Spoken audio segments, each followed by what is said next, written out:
Hello, good evening, everybody. It is Steve Lookner with Agenda Free TV. We are here to bring you a live update on the situation with, it's now Tropical Storm Beryl, but it is currently forecast to strengthen to a hurricane and then make landfall on Monday as Hurricane Beryl, making a landfall in Texas. Now, it has not started strengthening yet officially. When we were covering this last night, it was 60 miles an hour max sustained wind tropical storm. It is still 60 miles an hour max sustained wind tropical storm. But there's supposed to be there's going to be within the hour, by 11 p.m., there will be the new every 6 hour, the new 6 hour update from the National Hurricane Center. And they will have new numbers about the hurricane at 11. They will also have new forecast track. Now, maybe it'll be similar to the previous one. They'll have a new forecast discussion. So we'll be on the air for their big 11 p.m. update, 11 p.m. Eastern, that is. Now, as I'll show you, we can go to tropicaltidbits.com and see the current aircraft recon information, the Hurricane Hunter aircraft information. At least, I'm not a weather expert, but from what I know about the recon, about aircraft recon numbers, they don't seem to be showing a great strengthening yet. Now, I'll show you what those numbers are. I will show you that. But it's very possible that it basically is going to be this that it has not started really ramping up yet. And in that 11 p.m. update might look similar to the 5 p.m. update. Just to give you a heads up in advance. I'm going to look and see what some weather experts have to say about this. But we're going to bring you some live coverage here. And we're going to be taking your comments and questions on the air. So, we'll just have to see how this storm develops. Let's see here. Hang on.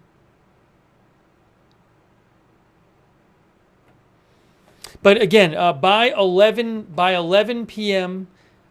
Eastern time, and probably a little before that, we will have the brand new update, full update from the National Hurricane Center. And what I'll throw up right now on the screen is this. Hey, look, here's the Tropical Tidbits satellite shot. It's not looking very strong hurricane-y at the moment. I mean, I'm not an expert, but you're not seeing an eye. You're not seeing a round thing circulating. So that is the current. I mean, you're seeing some things that look like circulation, but it's not looking like when you see a Cat 4 hurricane or something. So we'll have to see what the National Hurricane Center says about this. And again, I'll try to get you some weather expert analysis on this too. Hey, let me say a quick thanks to you guys for being here right now. Thanks to Jason Flood and Big Sky for your support of the channel. Thank you both. Also, big thanks to our moderators who are here in the chat rooms right now. We got, I got to make sure I got to open up the chat rooms here so I can see everything. Again, that is from tropicaltidbits.com. Papa Bear and Sarah are over there on Twitch moderating. Thank you for moderating over there. Linda Belk and Larry moderate for us on X.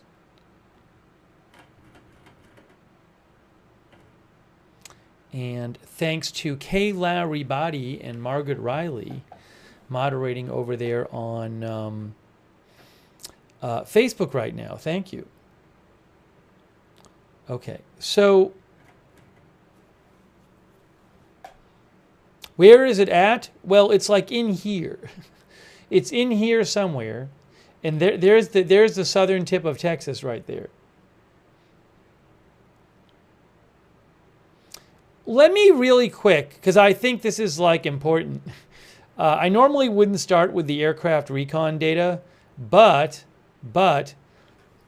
what you can see here is this is from Tropical Tidbits, and it's showing data from a Hurricane Hunter aircraft that's currently in the storm.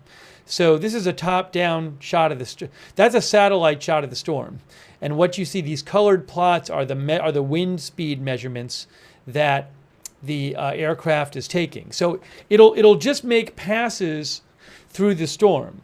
That's what it's doing now, and we can see. We get the wind speed, we get the pressure reading. I guess the estimated pressure is 996, if I'm reading that right. I think officially, the official pressure right now, as of the last update, is 997. So from 997 to 996, it's lower. I mean, lower pressure means a stronger storm, but it's basically the same. So, so looking at what I want to show you here is if we look on Tropical Tidbits at this recon information. And again, I'm not a weather expert, but I can at least say something about what you see here. You're seeing the recon aircraft observations, right? And it is currently 2:10 Z time. So when it says 200Z, that's 10 p.m. Eastern time. So what you can see here is that like about an hour or so ago, there was a pressure reading of 993. And then recently there was a pressure reading of, it looks like 996. Now, I don't know enough to know, like, I know like this can give you a rough guide to the strength of the storm, but for all I know, they got to make adjustments from these readings. But you can see extrapolated sea level pressure. So there was this reading of like, what, 992 or 993, like over an hour ago. But more recently, there was a reading of 996. So are they going to, you know, how do they figure out the pressure from these two readings? That I can't tell you. Maybe they just look at the most recent one. Maybe they don't. Maybe they adjust them somehow. I don't know. But certainly it doesn't seem like the pressure has dropped greatly from the official 997 number. I think we can safely assume that. Also, if you look over here, this is wind speed, surface peak 10-second wind speed, and these are some of the readings that the plane has gotten. And about a half an hour ago, the plane got a surface peak wind speed of 40 knots. It's like about 42 knots or something like that. So 42 knots is what, about 50 miles an hour? If even 48 miles an hour. So look, I don't know how they're going to adjust these readings and all that stuff, but given that the official wind speed is 60 miles an hour, and this plane, the readings it's got for wind have been like 40 knots, 42 knots, 42 knots, which is about 48 miles an hour. My guess is that the winds are not higher than 60 miles an hour.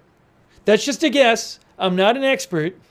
But given this data that's coming into I just know from looking at past recon observations with past hurricanes, if the storm's really strengthening, you're going to see lower pressure readings and higher wind readings from the recon aircraft. And that does not seem to be happening right now. I know enough to say that. I'm not a weather expert, but I know enough to say that. So I would be, maybe I'm wrong. You can hold me to it if I'm wrong. I would be surprised if there's an increase in the wind speed above 60 for this next update, given these numbers on the right. But maybe I'm missing something. So we'll have to just see. But I do know that you can that you know from that this is a guide that people use to see, like, hey, what's going on with the storm more recently, because this data is from the last couple hours.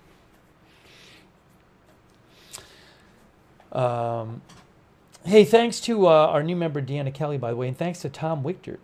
Tom says even weather forecasters don't know exactly what's going on with stuff up there. Yeah, I mean, weather forecasters do have some, you know, they don't know everything, but they know a lot more about the weather than I do. But I appreciate your support, Tom Wichter.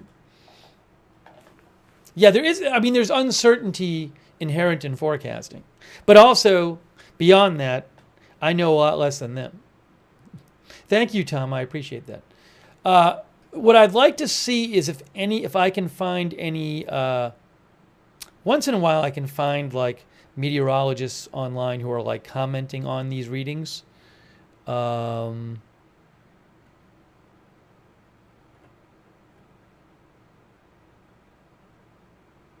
the way, Matt Lanza, who's a weather person I follow, just said Beryl is giving off Hurricane Barry vibes.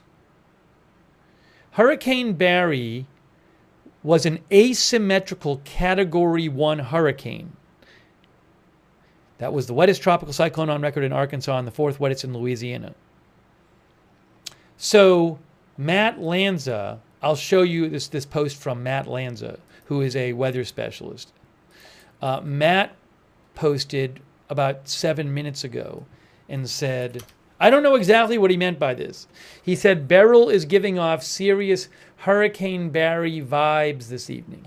But I did look up Hurricane Barry, and Hurricane Barry, according to Wikipedia, was an asymmetrical. That means it's like not like a circle. It's like it's uneven. It doesn't look the same on both sides, kind of thing. Hurricane Barry was an asymmetrical Category 1 hurricane. So, by the way, the official forecast is for this to get a Category 1, but there has been concern that it could strengthen more than that. Right now, it's still a tropical storm. Leslie says Matt Lanza is in Houston. I think you're right about that. Yes, he is in Houston. That's true.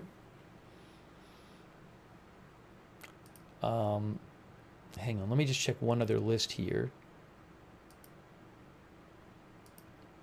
I like to be able to get you like what the weather experts are saying about the updated information. Let's check this.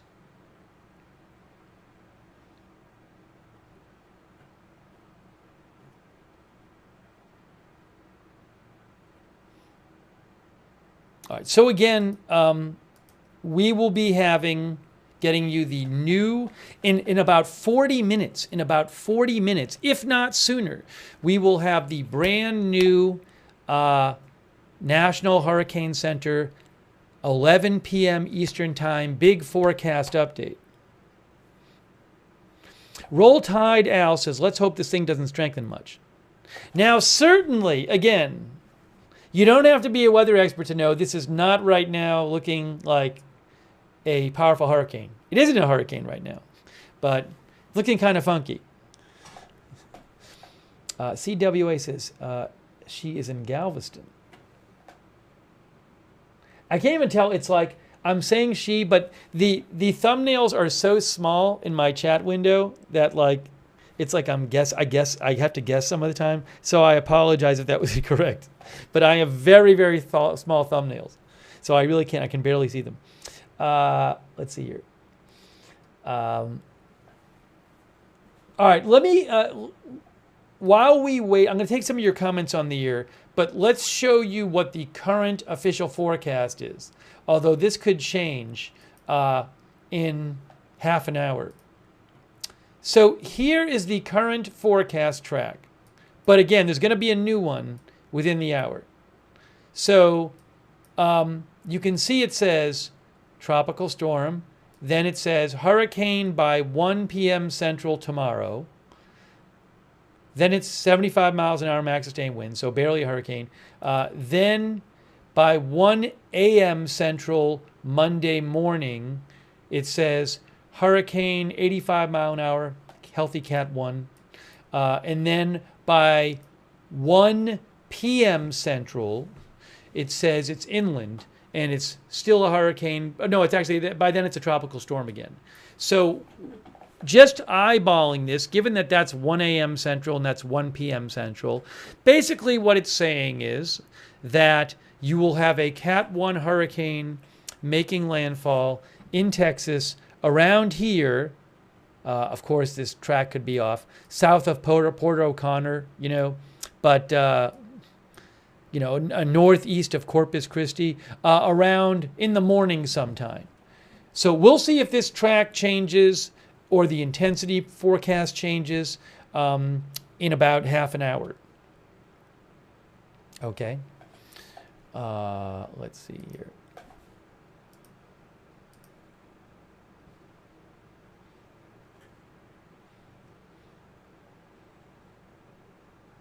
Rebecca Day says Dr. Cowan from Tropical Tidbits discussed in his vid today that dry air is still wrapping into it, but that should cease tomorrow and it will organize by the coast. So what I'll read to you, thanks for mentioning that. I'm going to actually read to you what the forecast discussion was, but this is the last one. This is the previous one, so we got to get the new one. The new discussion will be out in like a half hour. So this is the discussion that came out at 5 p.m. Eastern. We'll get a new one shortly. So at 5 p.m. Eastern, the National Hurricane Center said, Beryl's convective organization has increased from the last advisory with a ragged band forming in the western semicircle. However, this band is best organized around what appears to be a mid-level center to the north or northeast of the low-level center. Earlier aircraft data indicated the max winds were near 50 knots, and the central pressure was in the 997, 999 millibar range. And since that time, various objective intensity estimates have shown little change. Thus, the initial intensity, this was as of 5 p.m. Eastern, remains 50 knots. The next aircraft mission to the cyclone should arrive around 9 or 10 p.m. Eastern time, which is already done, and which are already there, and I've been showing you some of the data from that. So they said this afternoon, Tropical Storm Beryl is still being affected by wind shear and dry air entrainment, which helped produce a large arc cloud that was visible for most of the day to the south and southwest of the convection. So wind shear and dry air have been keeping it from getting bigger, from strengthening. And then if we skip down here, again, this is not the new update. This is from 5 p.m. Eastern. We'll get a new one shortly. At 5 p.m. Eastern, they said, while Beryl remains in an area of southerly vertical wind shear is different wind direction at different altitudes, which is not good for hurricanes. Wind shear, while Beryl remains in an area of southerly vertical shear and mid to upper level dry air, hurricanes want moist air, not dry air. The convection has been persistent during the past several hours. The wind shear is forecast to decrease by Sunday morning, which should allow Beryl to re-intensify as shown by all of the guidance. The intensity forecast calls for Beryl to regain hurricane strength Sunday or Sunday night and to reach an intensity of around 85 miles an hour, Category 1 hurricane, near the time of the Texas landfall. This intensity is based on the regional hurricane models, which have landfall intensities ranging from 65 to 85 knots. After landfall, Beryl is expected to weaken, with the system forecast to decay to a remnant low-pressure area by 96 hours. It is important to note that the average track error at 36 hours is about 50 to 60 miles, and the average intensity error is close to 1 category. Users are reminded to consider these uncertainties when using the forecast information. So this forecast track from about 5 hours ago, on average, the actual track would be off of this by about 50 miles. You can see how big 50 miles is on the map down here. That's 50 miles, this whole thing. So somewhere like in here. the red line is the hurricane warning area right now on the coast, where hurricane conditions are expected within 36 hours, I believe it is. So, you can see they said in that discussion like 5 hours ago that they expected this thing would start intensifying on Sunday morning. We're not at Sunday morning yet. I do wonder if there's any chance it'll be even less than 60 mile an hour max sustained winds in the next update. Just because, again, if you just look at the aircraft recon on Tropical Tidbits here, if you just look at it, this plane is in the storm right now. Oh yeah, so see, it just took some more wind readings. So just about 15 minutes ago, this plane got a wind knot speed reading of 43 knots, which is about 50 miles an hour. That's not 60, although maybe there's some reason that maybe they extrapolate from that or something. My point is, it certainly doesn't seem like it's strengthened yet beyond 60 miles an hour. Is there any chance that they'll say that the wind speed is less than 60 and it's gone down since the last update? That I don't know. The next major update is in about a half an hour. And again, the most recent pressure readings were around 996 by the plane, and the last official pressure was 997. So I am wondering if there's any chance that in the next update they'll actually say that the max sustained wind speed went down a little bit. But I don't know. We'll have to see. But this is not showing that it has massively strengthened or anything. You can get that at Tropical Tidbits. I want to take some comments from you guys. We're waiting for the big update. Hey, thanks to our new members, Sarah Cook and Tracy Harris. Strickler says, I don't know about the current path they have depicted there. It looks like it's veering right. Texas Girl says, Harvey flooded us bad. So fortunately, unlike Harvey, this is not supposed to stall out. This is supposed to just kind of barrel through. If you look at the forecast track, there's no stalling there. These are 12-hour, these dots are 12-hour intervals. I'll show you what the last rain chart was. Where's that at? Let's get that. Right.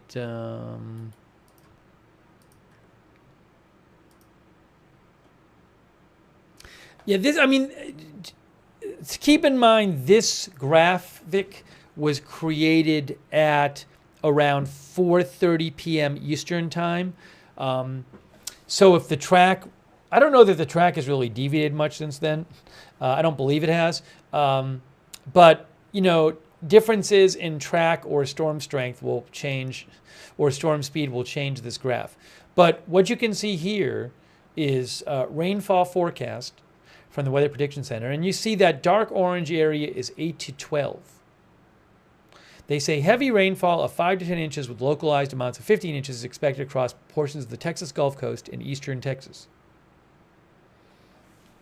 beginning late Sunday through midweek. So dark orange is 8 to 12, lighter orange is 6 to 8, yellow is 4 to 6, dark green is 2 to 4.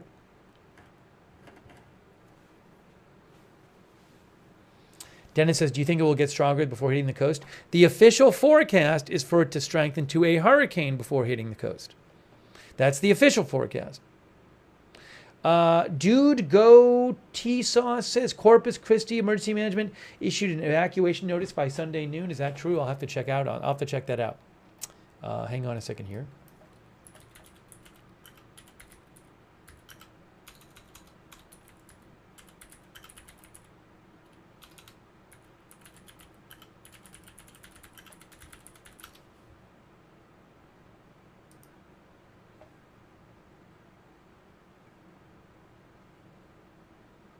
Yes. Hold on. I'm gonna actually go. I'm gonna go to their website. Why can't I find the Corpus Christi Emergency Management website? There it is. No, that's not it. Oops. I went to the wrong page.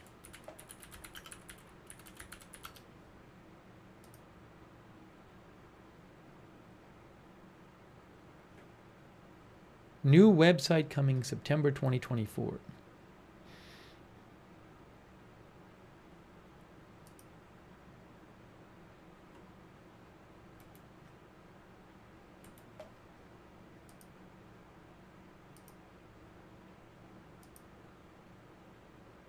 Okay. I have, city continues to monitor Storm Beryl. This is from Corpus Christi.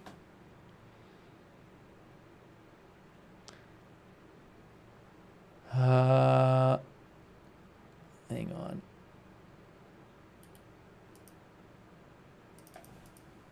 They don't say anything about it there.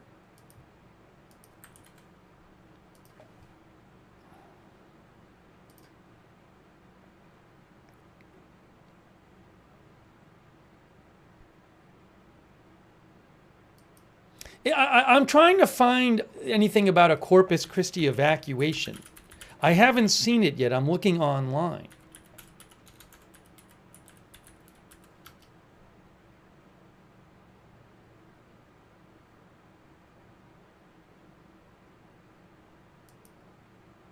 Somebody send it. Please send it to me if you see it, because I haven't seen that yet. I Googled it. I looked on the city sites. One of our viewers said there was one. So maybe there is. I haven't been able to find it yet. I was thinking maybe there's like a voluntary evacuation or something, but I didn't see it anywhere. So again, I'm just, all I can do is go to their sites and look. I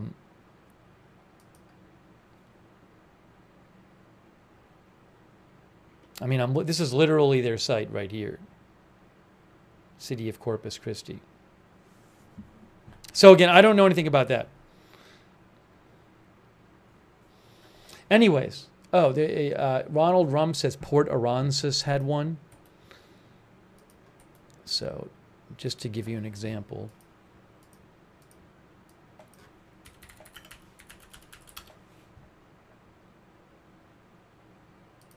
Yeah, there's a mandatory evacuation order for visitors in Port Aransas, according to the Port Aransas South Jetty.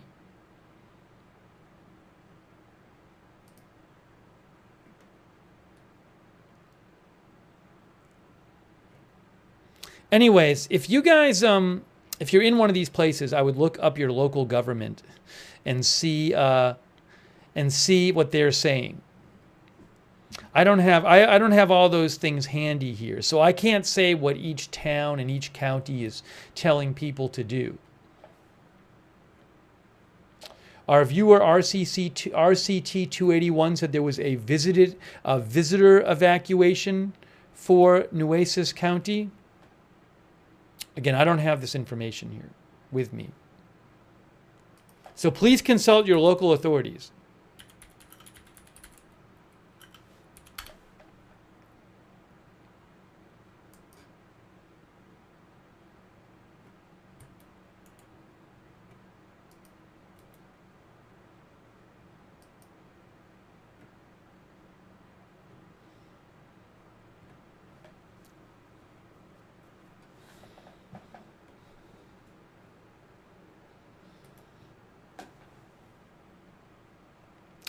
Hey, we only have about probably 20 minutes or so until the next National Hurricane Center update. That's the big 11 p.m. update. So we'll see what they have to say at 11 p.m. It's pronounced Port Aransas. Okay, thank you to our viewer for saying that. So we're bringing you live coverage here. Again, the official forecast as of the last update is that this hurricane will strengthen on Sunday. This tropical storm will strengthen on Sunday into a hurricane and will make landfall as a Cat 1 hurricane That's 1 a.m. Central Time. That's 1 p.m. Central Time. So sometime between those times, probably Monday morning. That's the current forecast. Will that be the forecast in the next update? And how will that forecast change over time? We'll have to just see. But that's the current forecast. We'll see how that changes with the 11 p.m. Eastern Time update. And let's see here. I want to take some comments from you guys. Yeah, I zoomed back a little bit so you could see.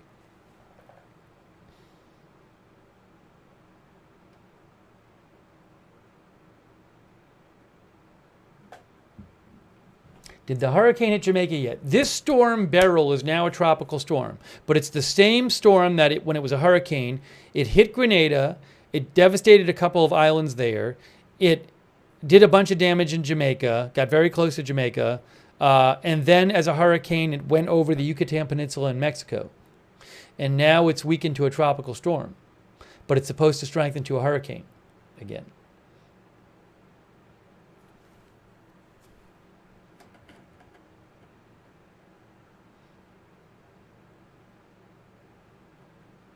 We'll have lots of new updates with the 11 p.m. update coming up. Hey, thanks so much to Booble Baff. I really appreciate your support and your kind words, Booble Baff.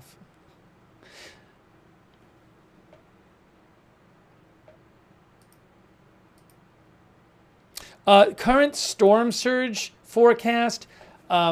This could change. You know, what will change this is if there's a change in the predicted intensity of the storm and track of the storm. This will change, but for right now, you can see peak surge forecast. Water levels along the immediate coast could reach the following heights above ground level within the indicated areas. Elevated water levels will likely be accompanied by large and destructive waves. So 4 to 6 in Matagorda Bay. Galveston Bay, 3 to 5 feet, 4 to 6 feet that is, 3 to 5 feet Corpus Christi Bay. These are the water levels along, above ground level, which could be reached if the timing is right with the tide.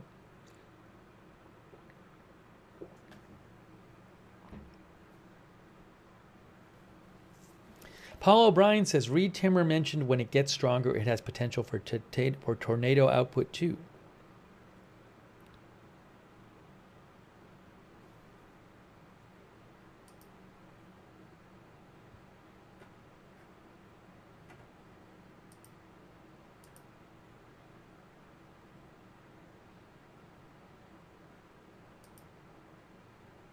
Hang on one moment here. One moment here.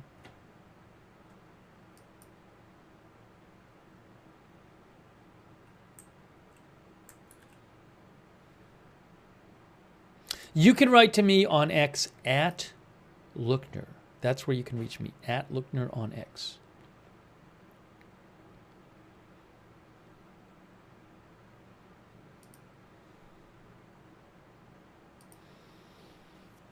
The time is 10:38. We are getting closer to the big 11 p.m. update.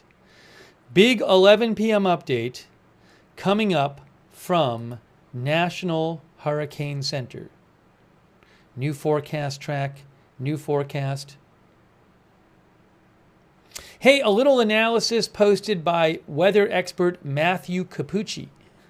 Matthew Capucci posted, just to show you what he said, Matthew Capucci, weather expert, said, one convective burst is fizzling, but a new one has just fired to the north. It will be interesting to see how this evolves over the next several hours, and if we can get thunderstorms, downpours wrapping all the way around the nascent early, he means nascent early developing center. So when he says convective burst, I believe convection means thunderstorms. Well, probably is not an exact definition.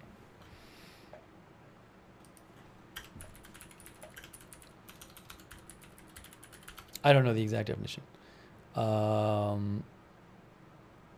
But I might be just wrong about that. That's certainly not an exact definition. Tropical definitions.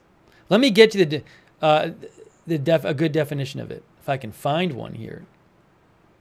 I was trying to find one on the NOAA site.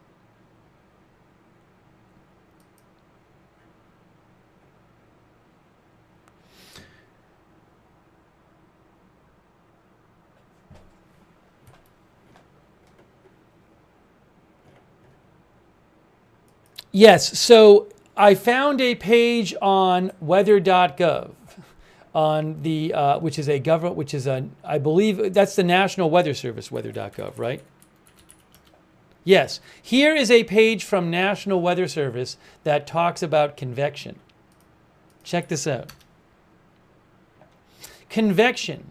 Generally, convection means transport of heat and moisture by the movement of a fluid. In meteorology, the term convection is used specifically to describe vertical transport of heat and moisture in the atmosphere, especially by updrafts and downdrafts in an unstable atmosphere. The terms convection and thunderstorms often are used interchangeably, although thunderstorms are only one form of convection. So, I'm not a weather expert, but what you can see is that's the National Weather Service saying often those two terms are used interchangeably, but thunderstorms is just one form of convection. Okay? Anyways. But Matthew Capucci said, one convective burst is fizzling, but a new one has just fired to the north. It'll be interesting to see how this evolves over the next several hours and if we can get thunderstorms, downpours, wrapping all the way around the nascent center.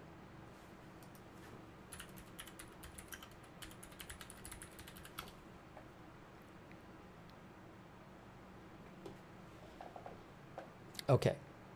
We're getting very close to the new update, guys. Very close to the new update. It's not there yet. You can see it says Beryl forecasts to strengthen to a hurricane again before landfall. That was the 8 p.m. Eastern Time update. Hey, a quick thank you so much to Alt Florida Girl. Yes, Dr. Levi Cowan is fantastic, and Tropical Tidbits is fantastic. We look at Tropical Tidbits all the time on this channel.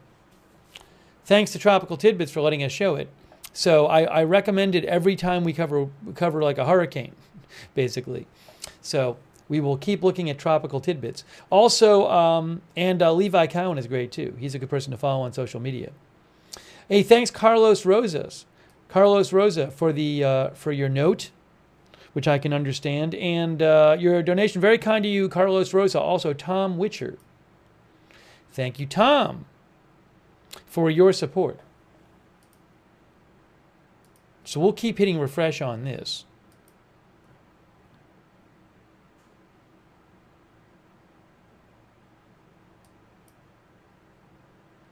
A viewer sent me an article by Click to Houston. Our viewer 93X36ETC said, Click to Houston said, Surfside Beach issues mandatory evacuation for recreational vehicles, motorhomes, watercraft.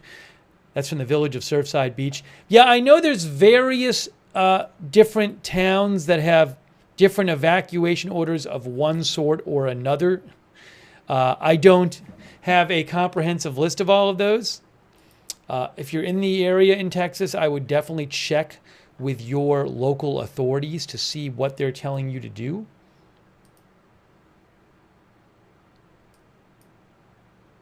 Hang on here. One moment here.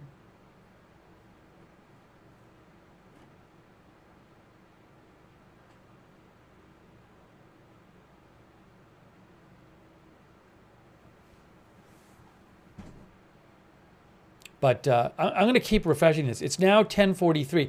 We got the new update. The new update is in. It's in a little early.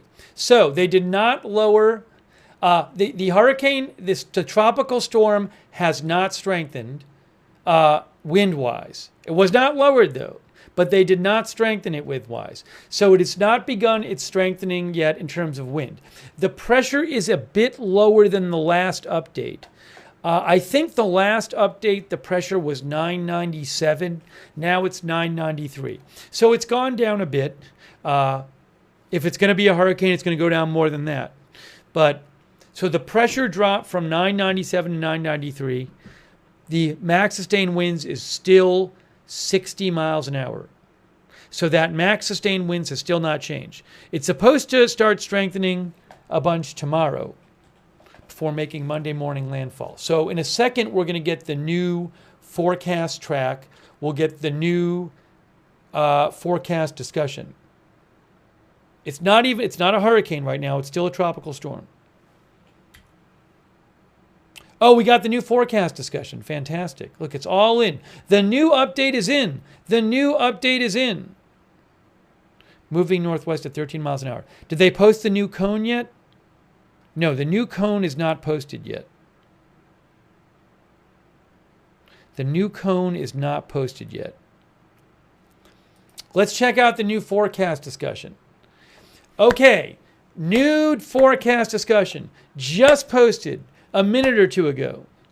The National Hurricane Center says Beryl has not changed much over the past few hours. Again, Beryl has not changed much over the past few hours. Satellite images still show the storm has a compact central dense overcast pattern, and radar and dropson data from the NOAA aircraft indicate that the circulation remains tilted to the northwest with the height. Both the NOAA and Air Force Hurricane Hunter aircraft have reported a slight drop in minimum pressure to 993 millibars, but the flight level wind data suggests the initial intensity is still around 50 knots, 60 miles an hour. Okay, so again, Beryl has not changed much over the past few hours. Hey, better that than it's strengthening over the last few hours. The storm is moving northwestward at 11 knots on the western periphery of the mid-level ridge. A turn to the north-northwest with a slight decrease in forward speed is expected as the system moves toward a trough over the south-central U.S., taking the core of Beryl to the middle Texas coast early morning. Again, they say the core of Beryl will hit the coast of middle Texas coast on early Monday morning.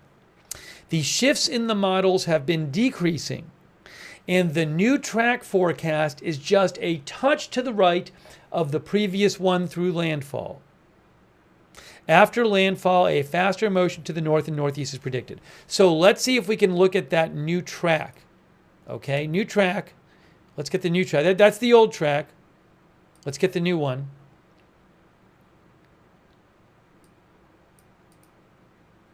They don't have the new one posted yet.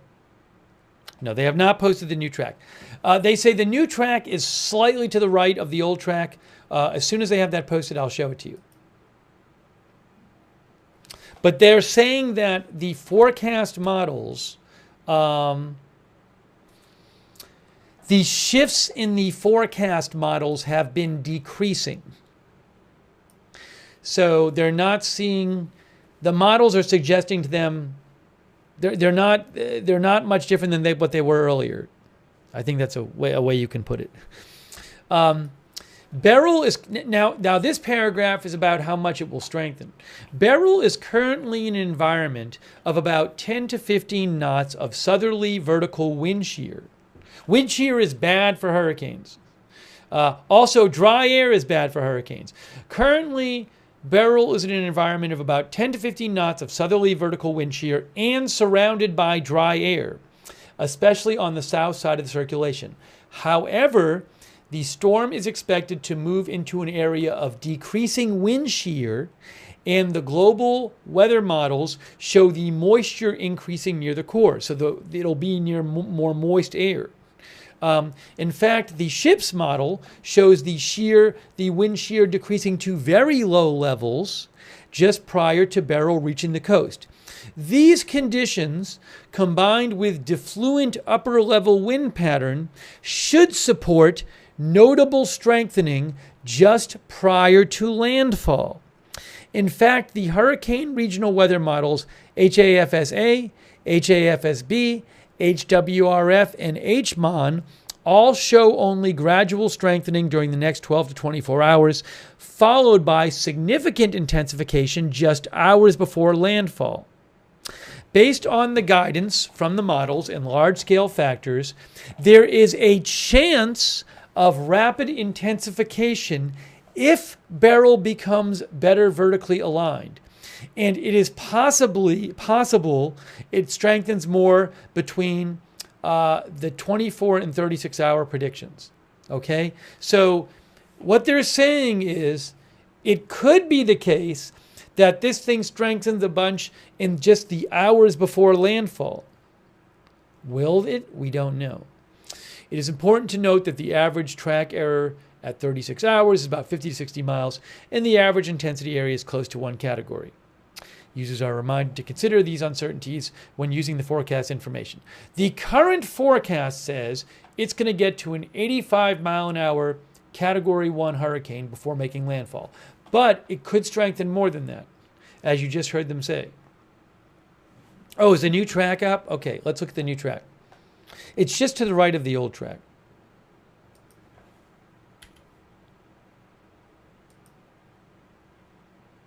This is the new track right here.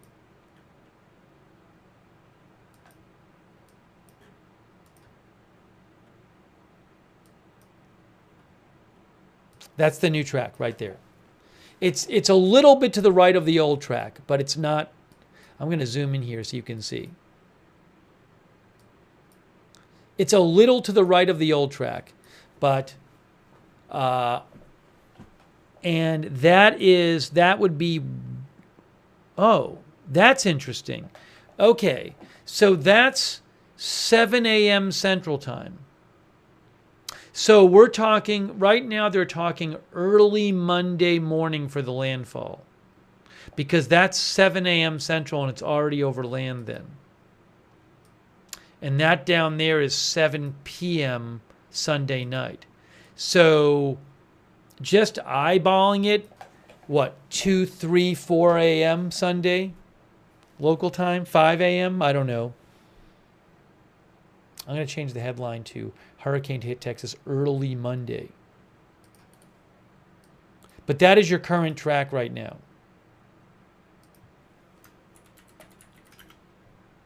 And they do say, on average, this far out from landfall, on average, the track ends up being off by about 50 miles. And 50 miles is the size of the bar on the lower left. That's 50 miles there.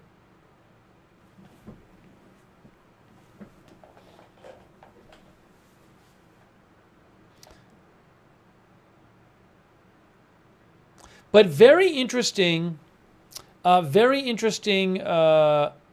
saying that there could be rapid strengthening in the hours before landfall. I'm actually going to post that here.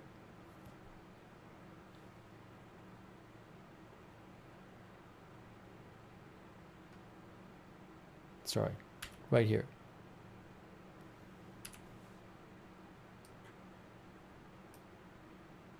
Right there.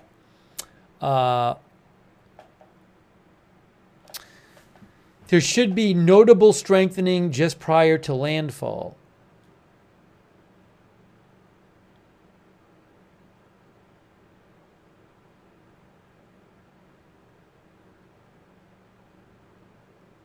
And there is a chance of rapid intensification.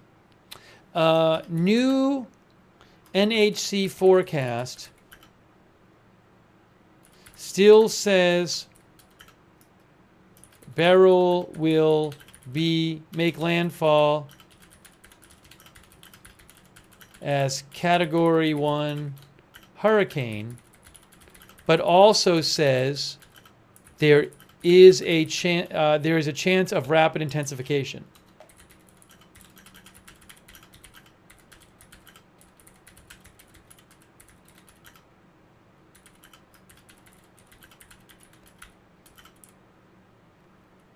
If Beryl becomes better vertically aligned.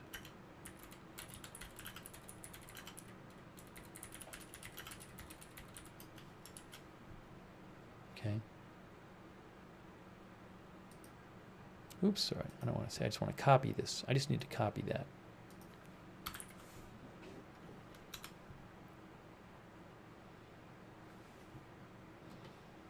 Hang on 1 second here. 1 second here.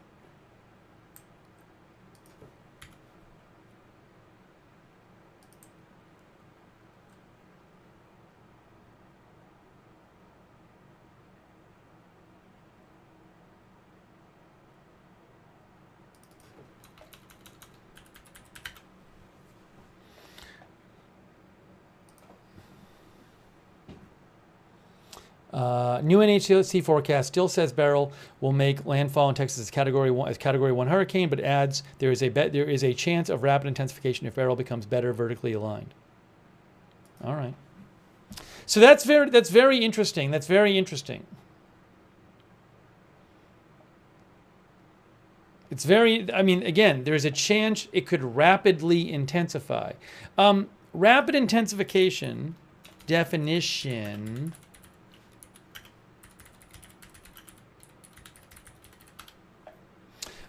Is when there's an increase of at least 30 knots in 24-hour period. Is that what it is? Yes, 30 knots, which would be, I think, about 35 miles an hour in max sustained winds in a 24-hour period. At least.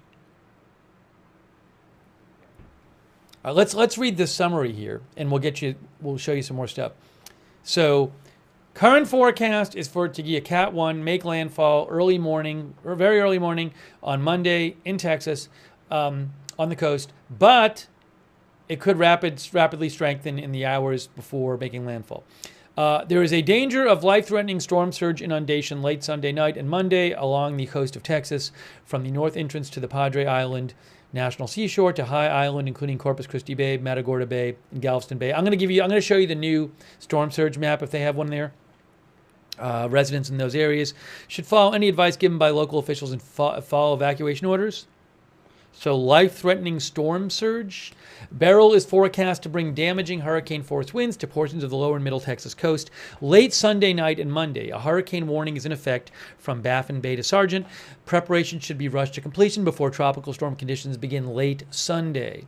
Flash and urban flooding, some of which may be locally considerable, is likely across portions of the Texas Gulf Coast and eastern Texas beginning late Sunday through the middle of next week. River flooding is also possible. Rip currents will cause life-threatening beach conditions through Monday across much of the Gulf Coast. Beachgoers should heed warning flags and the advice of lifeguards and local officials before venturing into the water. Currently, the forecast is for it to strengthen to an 85-mile-an-hour max sustained wind Cat 1 hurricane before making landfall. Do they have a new peak surge? Yes. That is the new, doesn't look much different, eyeballing it. That is the latest peak storm surge forecast right there from National Hurricane Center that just came out. 10 p.m. Central, 11 p.m. Eastern. Water levels along the immediate coast could reach the following heights above ground level within the indicated areas. Elevated water levels will likely be accompanied by large and destructive waves. This is peak surge if it happens at high tide, I believe. The water could reach the following heights above ground somewhere in the indicated areas if the peak surge occurs at the time of high tide. Storm surge is due to the wind blowing the water towards the shore, and it piles up at the shore. Hey, thanks to PZ Papa Zulu for the gift memberships. That's very kind of you, PZ Papa Zulu. Thank you. So that, I don't believe that has changed that much. On the previous map, from the last update, the top number was 4 to 6 in Matagorda Bay, I believe. So that's the storm surge map. Have they put out a new rainfall map? No. They have not updated the rainfall map. What they say here in the advisory is rain. It's the same overall forecast. Heavy rainfall of 5 to 10 inches with localized amounts of 15 inches is expected across portions of the Texas Gulf Coast and eastern Texas beginning late Sunday through midweek. This rainfall will produce areas of flash and urban flooding, some of which may be considered locally considerable. Minor to isolated moderate river flooding is also expected.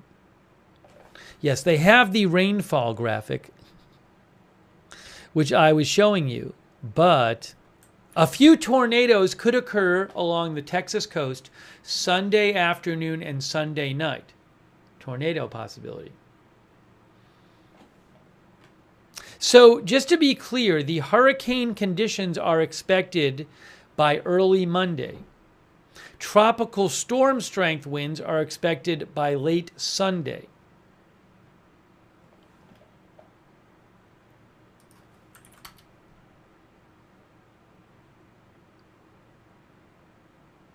This is the rainfall graphic, but again, this graphic was put out in the afternoon at 4:38 Eastern Time.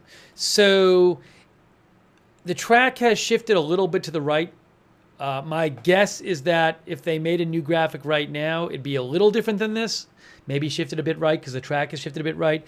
But so I wouldn't be wedded to this rainfall graphic, but because it's an old graphic in the sense that it was from this afternoon, but it's still on their site. So maybe you can use it to give yourself a rough estimate of how the rainfall might go, but this is not the latest. I'm sure they will issue a revised one of these in the coming hours.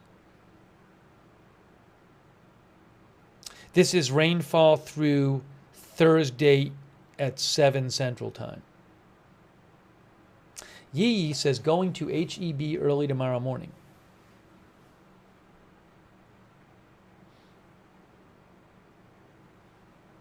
Anami says, I bet many of the store shelves are empty, or at least will be tomorrow.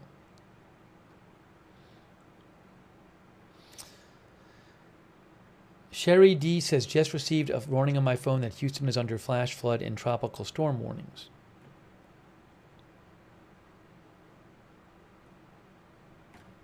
Our viewer, one of our viewers said, gonna be a mess. Flanzy says, gonna be a mess. By the way, is the GFS model running right now?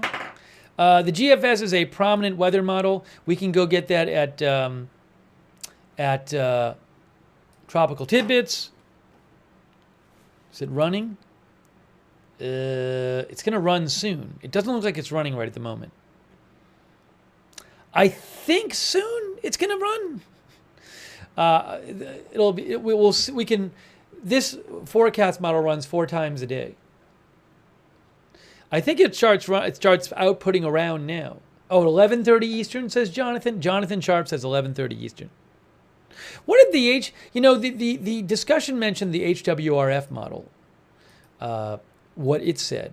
So the previous run of the HWRF model, you can find it here at tropicaltidbits.com. If we go here,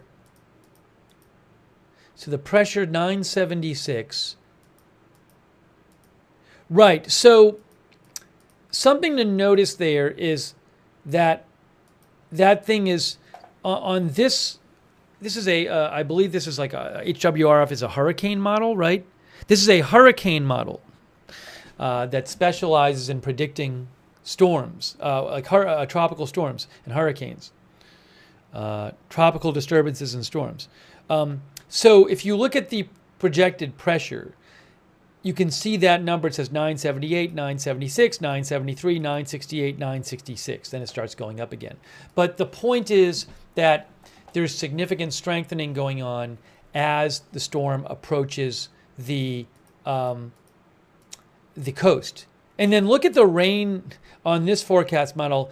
Those orange and yellow and red bands of rain, the heavier rain, look at how they get bigger as the storm gets closer to the coast. It's a stronger storm.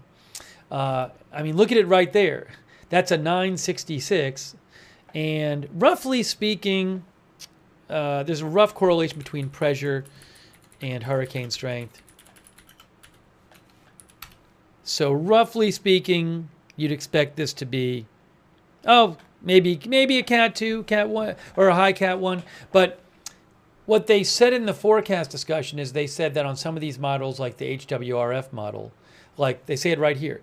In fact, the hurricane regional models, HAFSA, HAFSB, HWRF, which we were just looking at in HMON, all show only gradual strengthening during the next 12 to 24 hours, followed by significant strength intensification just hours before Beryl makes landfall. So that message again is that you should expect this storm will strengthen in the hours before landfall. And even if you wake up tomorrow morning and it's not a hurricane yet, that doesn't mean it's fizzled out. They're expecting strengthening in the hours before landfall and possibly rapid intensification. Baby Dougie thinks Category 3 on landfall is not out of the question. Well, if you do get rapid intensification, then it could end up being more than a Cat 1. I'm assuming.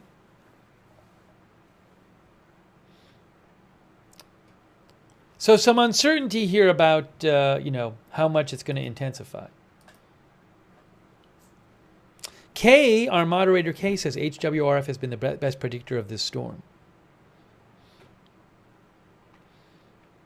Let me take some comments here. There is the current forecast track. This is the 10 p.m. Eastern Central Time one, right? There you go. Current forecast track right there. Let me read some comments here. Let's thank our moderators for being here. And I assume, if this is a hurricane and it's approaching Texas, I assume we'd come on tomorrow night with live coverage, even if it's like at midnight or 2 in the morning or whatever. Christina Neal is moderating. Kay Lowry Body, thank you so much for moderating. Margaret Riley, thank you over there on Facebook. Paul Anderson, thanks, Paul. On Twitch, we have moderating Mark and NC, LB Prairie Dawn, Sarah Papa Bear. Also, thanks for modding there. Thanks to Haas McKayfave for your support on Twitch. Thank you to Milky GS for subscribing on Twitch. And Beezy, thanks for moderating, and Cynthia Moon over there on YouTube. And AJ too. Thank you. One of our viewers on YouTube said this storm feels like it's been going on for weeks. It's been going on for a while. When did this storm... You know what? You can get the hurricane tracks. They have a...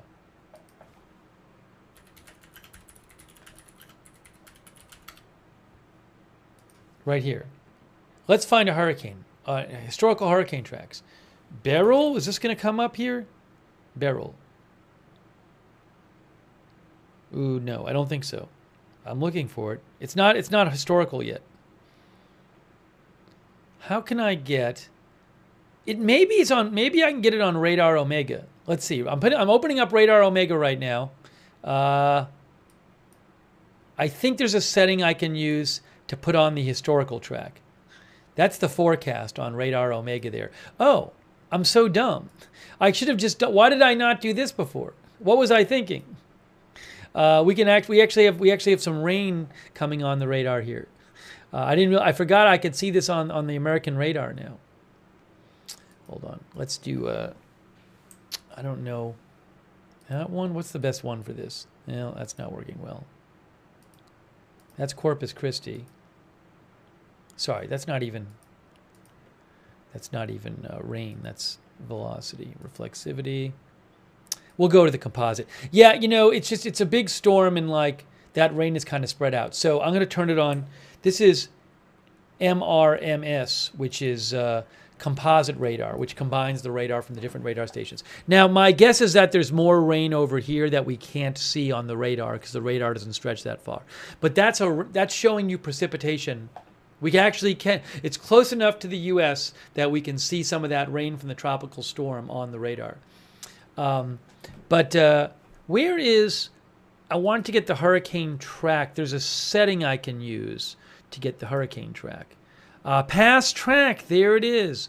There it is. Okay, look at this. Oh, thank you to Radar Omega. Look at this, guys.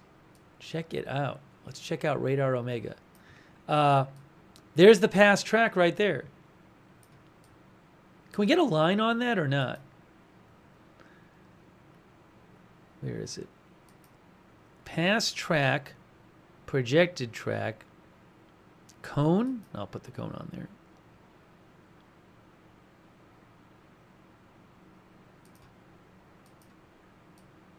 So look at, there's the track. That's kind of cool, isn't it? That's kind of cool. So it became a 1 back here. Became a 1 back here. It strengthened.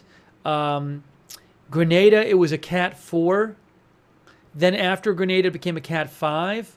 Then it was still a Cat 4 when it passed close by Jamaica. Then it maintained it went down a 2 and then re-strengthened to a 3 before Mexico, dropped to a 2 again, went down to a tropical storm after crossing Mexico, and now here it is right here. But it's a tropical storm right now. So that shows you where this thing has gone. It's a neat little thing there, graphical feature there on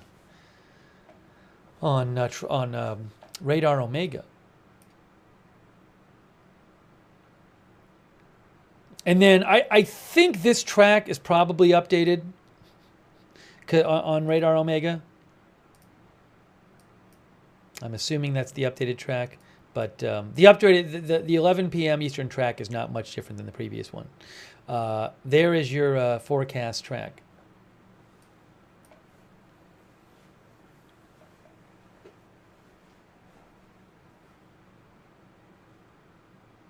Radar Omega is an app. It's not a website. It's an app you can pay for. Hey, a quick thanks, by the way, to Kristen Gates. So kind of you, Kristen. I really appreciate that. Thank you. You know, one of our viewers said it's going to Houston. So it's supposed to be near Houston. Let's look at the Houston weather forecast.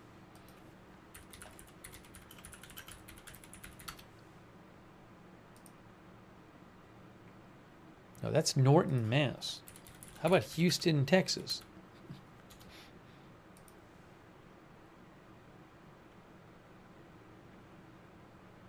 There's a flood watch and a tropical storm warning. Flood watch.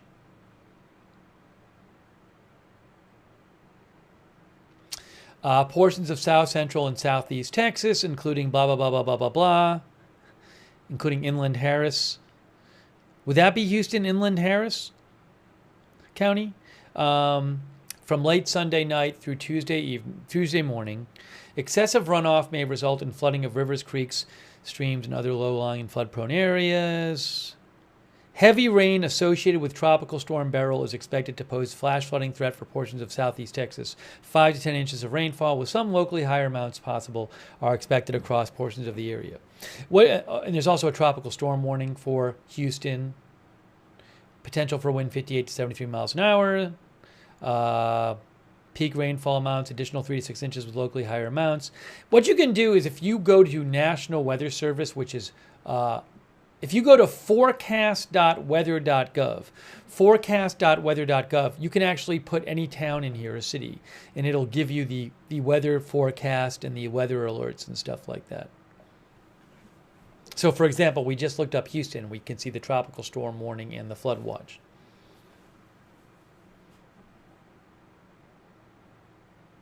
Robert Rial says, shows the storm center passing between Beltway and my little town.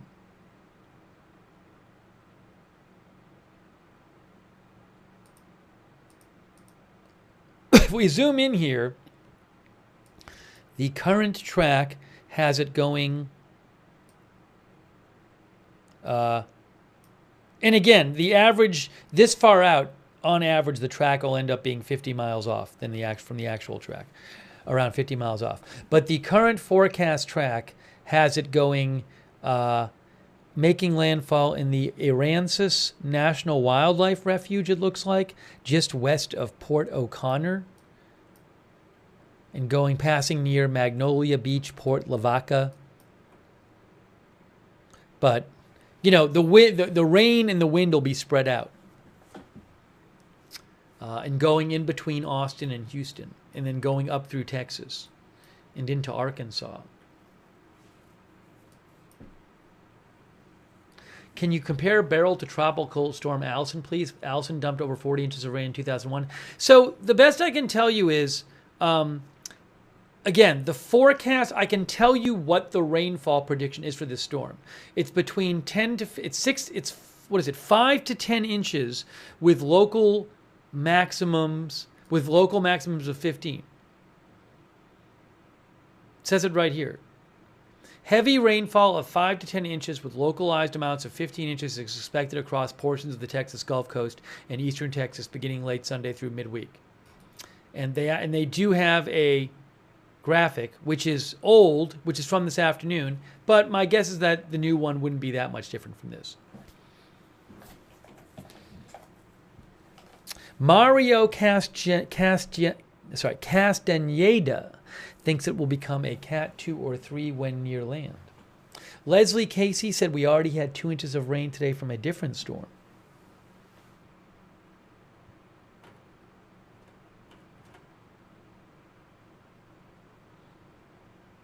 Shaggy says 15 inches is no joke.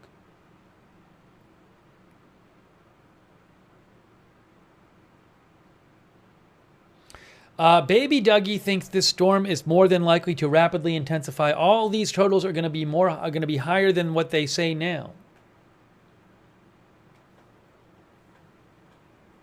Bella Italia, our viewer, says the issues will be storm surge and flooding.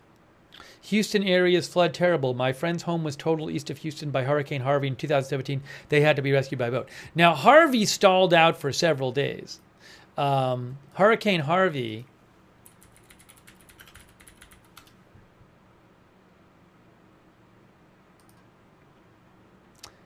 you can see from Wikipedia, in a 4-day period, many areas received more than 40 inches of rain as the storm slowly meandered over eastern Texas and adjacent waters. That is not supposed to be happening this time. This will not meander for 4 days. This is supposed to maintain its speed, actually speed up once it gets over land.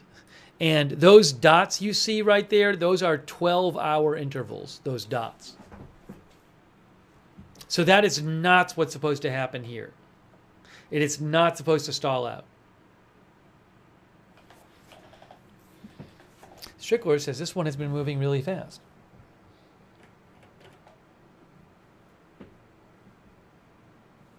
Maybe we'll stay on the air tonight for a few minutes for the GFS model run. One of our viewers said it'll start running at 11:30 Eastern time. The GFS is a prominent weather model, so I think that'll be one of the important ones that the National Hurricane Center looks at when it makes its new forecast. So the new forecast from the GFS model is coming up in a few minutes. So maybe we'll stay on for that and see what that says. So the next National Hurricane Center update, there was just one that came out. The next big update is 5 a.m. They'll do an intermediate one with some facts, updated statistics about the storm itself at 2 a.m. Eastern time. But the next track update and forecast discussion update is going to be at 5 a.m. Eastern time. They do them every 6 hours. Oh, let's go back to the satellite shot. That is the current satellite shot from Tropical Tidbits. You can see that's the southern tip of Texas right here. Thanks so much to Brian Beelman for your support. Thank you, Brian.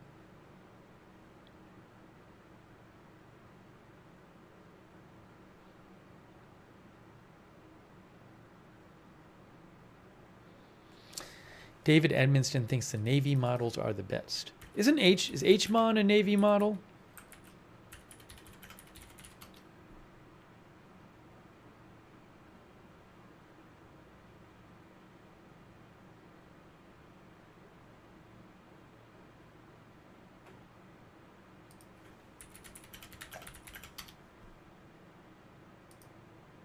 I'm looking it up. HMON.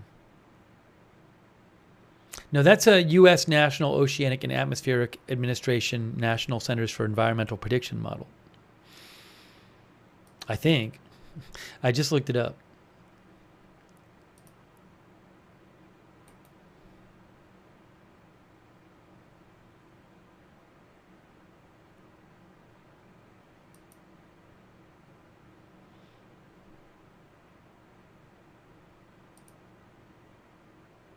There's an article I'm looking at from clickorlando.com from last year, and it says, while no model is the gospel, popular models used for hurricane forecasting are the GFS model, the Euro model, ECMWF, HMON, HWRF, and UKMet. So we're going to see the new GFS shortly.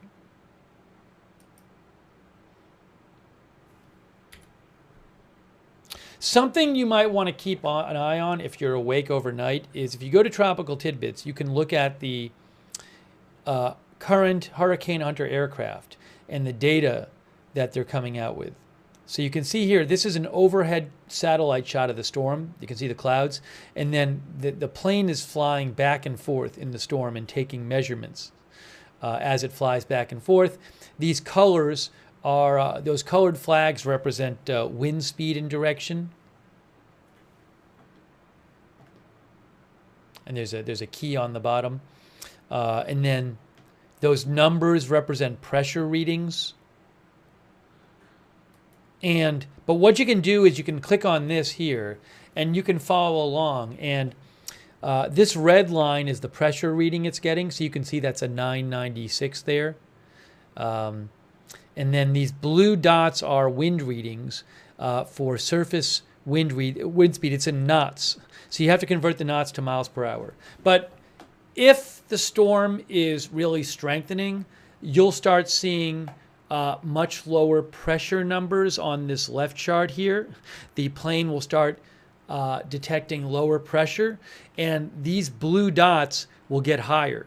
The wind speed detected will get higher. So that is a way you can tell in advance something you might want to look at before the periodic National Hurricane Center updates, or go to Tropical Tidbits, go to the radar recon aircraft observations, and check out the pressure reading on the left here, that red line, and the blue dots showing the surface wind speed. And that can give you a heads up. If you start seeing those blue dots get a lot higher and the pressure get lower, that's a good sign that this storm is strengthening. Ryan Beelman says, damn, I love the internet. Yeah, I mean, it's great to have access to the information. And it's great of Tropical Tidbits to put it out there. So it's a really good site. But that's something you guys can look at overnight.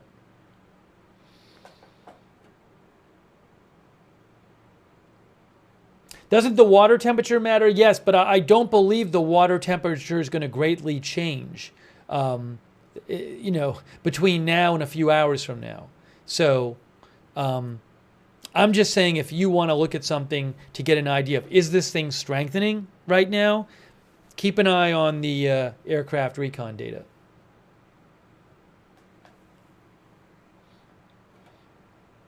All right, we're almost ready to look at the GFS model.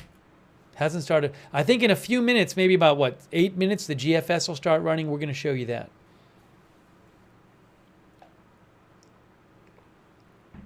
Houston got updated to the warning list. Did they really? Hold on.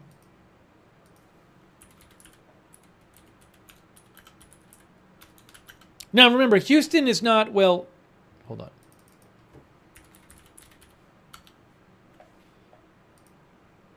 Just to be clear here, like downtown Houston is not on the coast. It's a little away from the coast. I'm just pulling up a map so I can show people where Houston is.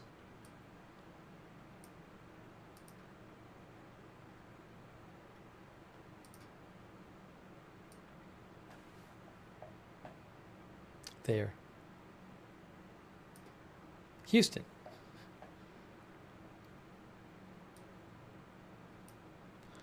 You can see Galveston is on the coast. So just to let people know, did they update their warnings? What I'm seeing for Houston is tropical storm warning and flood watch. That's according to National Hurricane Center. National Weather Service, tropical storm warning, not a hurricane warning, tropical storm warning and flood watch. Those are the current warnings and watches for Houston.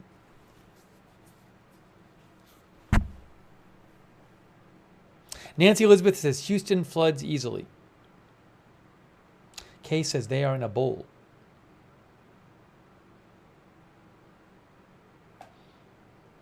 Evie is watching from Jersey Village, Northwest Houston. Well, the reason I say that is some people might not, I mean, I don't know where every city is off the top of my head. So somebody might think, oh, Houston is right on the coast. So if there's a hurricane, they could get the impact on the coast. So I'm just clarifying that for people. Maybe you are a genius who knows where a geography genius who knows where every single city is located. I don't, and I'm sure many people don't.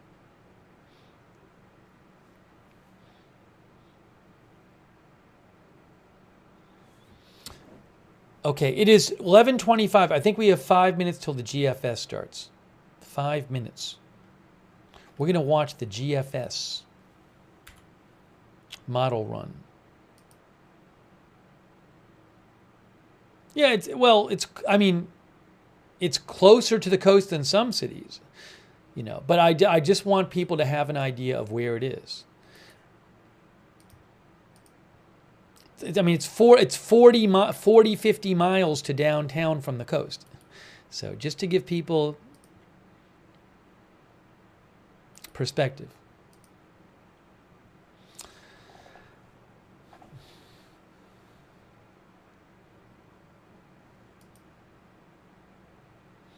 Our viewer Contrabricks says, sorry, Contrabricks, thanks for watching. I was gonna read a different comment though. I appreciate Contrabricks. Where was the other comment? The Lucky Minute says Lake Jackson, Clute, Freeport are south of Houston near the coast. We are in a hurricane warning. All right, so just to sum up what's going on, this is projected to be a Category 1 hurricane. This storm is supposed to strengthen tomorrow. It's supposed to strengthen a bunch possibly in the hours just before landfall. It's supposed to make landfall early Monday morning. Early Monday morning. That right there is 7 a.m. Central Time. That is 7 p.m. Central Time. So we're talking sometime, I don't know, 5 a.m. local time, 6 a.m., 4 a.m., sometimes around there. That's when it's supposed to make landfall. There's the current forecast track. But the National Hurricane Center did say that there's a chance it could rapidly intensify before landfall. So the current forecast is for it to strengthen to a Category 1, 85 mile an hour max sustained winds, but that could change. It has not started really strengthening a lot yet. Pressure went down a little bit in the last update, but it has not changed much over the last several hours, said the National Hurricane Center. It is going to eventually get into an area of less wind shear and less dry air, the National Hurricane Center said, and that will help it strengthen.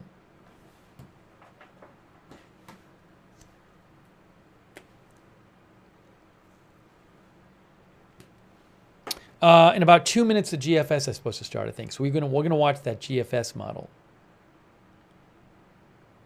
Bama Nation said Reed said earlier he thinks tornadoes are going to be the main concern. I didn't see his broadcast, so I can't confirm that. But I know he was talking about possible tornadoes, and the National Hurricane Center did say that tornadoes were possible. I'll actually tell you what they said. A few tornadoes could occur along the Texas coast Sunday afternoon and Sunday night.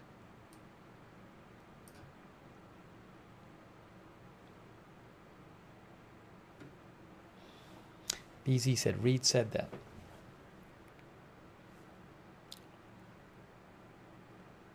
Do we have GFS model yet? It's not 11:30. Anytime now, GFS model is supposed to start running.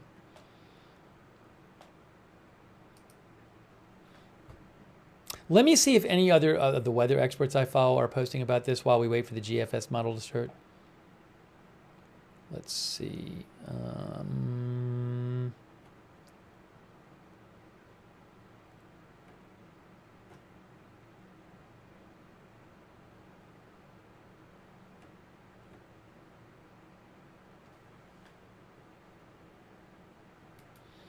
I didn't see anything over there. One moment here. One moment here.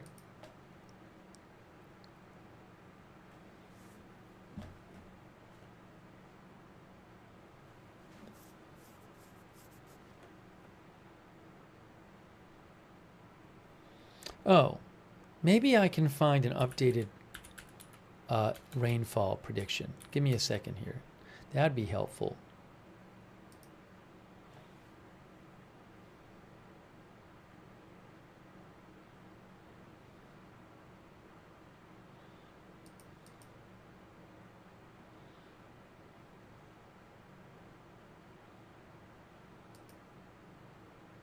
Convective outlets, fire weather. Where is their rainfall?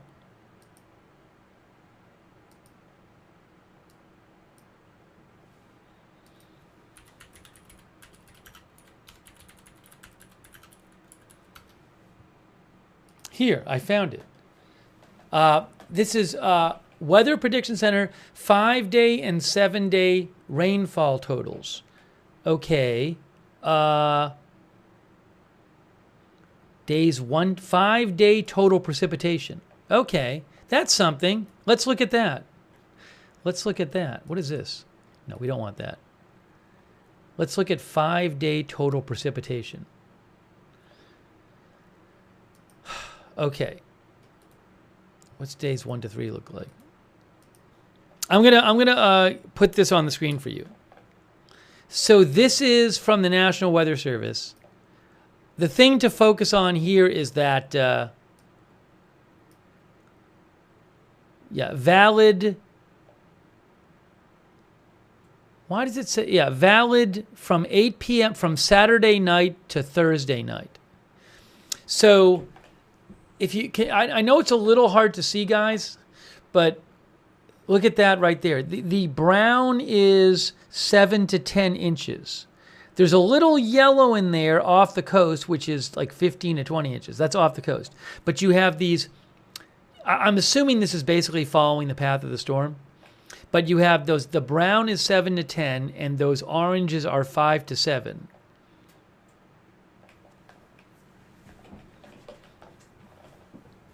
So that gives you, and you can see the orange stretches up into Arkansas. Actually, some of the brown areas, 7 to 10, are in Arkansas there. But that's a bit of an updated. That's more updated than the National Hurricane Center one. So, just again to give you a sense of where the rainfall is expected to be. A bunch of rainfall on the Texas coast all the way into Louisiana coastline, getting some heavy rain there too.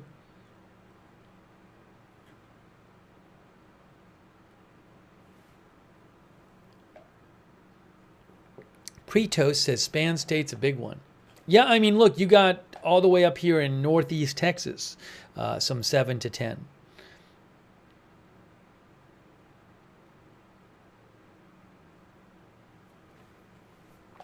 Bella says, wait till tomorrow for updated info. Everything will change. Well, if it's a stronger storm, you'll get more rain. But if the path changes, this will obviously change, depending on the path of the storm. But at least, again, that gives you a general idea of where and how much rain to expect from this. That's the 5-day rainfall forecast.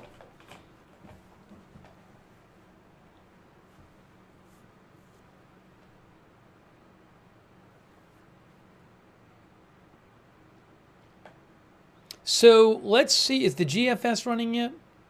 That's the map from this afternoon, but that hasn't been updated. They'll update that one at some point soon. Still haven't updated it. The GFS still isn't running yet. No GFS model yet. I thought it started at 11:30. When is this starting? When's the GFS start? We want to see the GFS model. Matt said the National Weather Service Houston has some good forecast discussion text. Is it the same as the...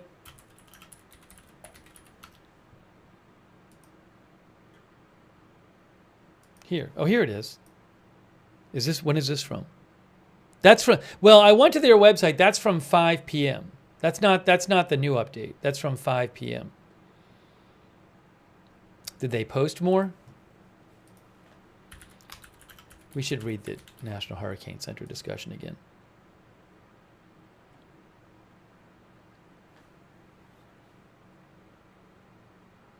Adir says the new GFS model run should be coming soon. That's what we're waiting for. Hasn't started yet. Runtime. Nope, it's not posted yet.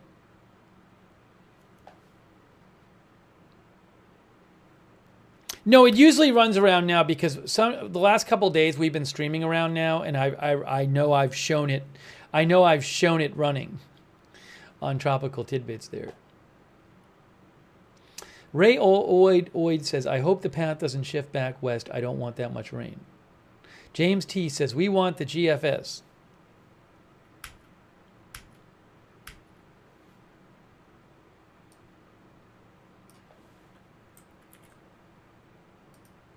Really, anytime now.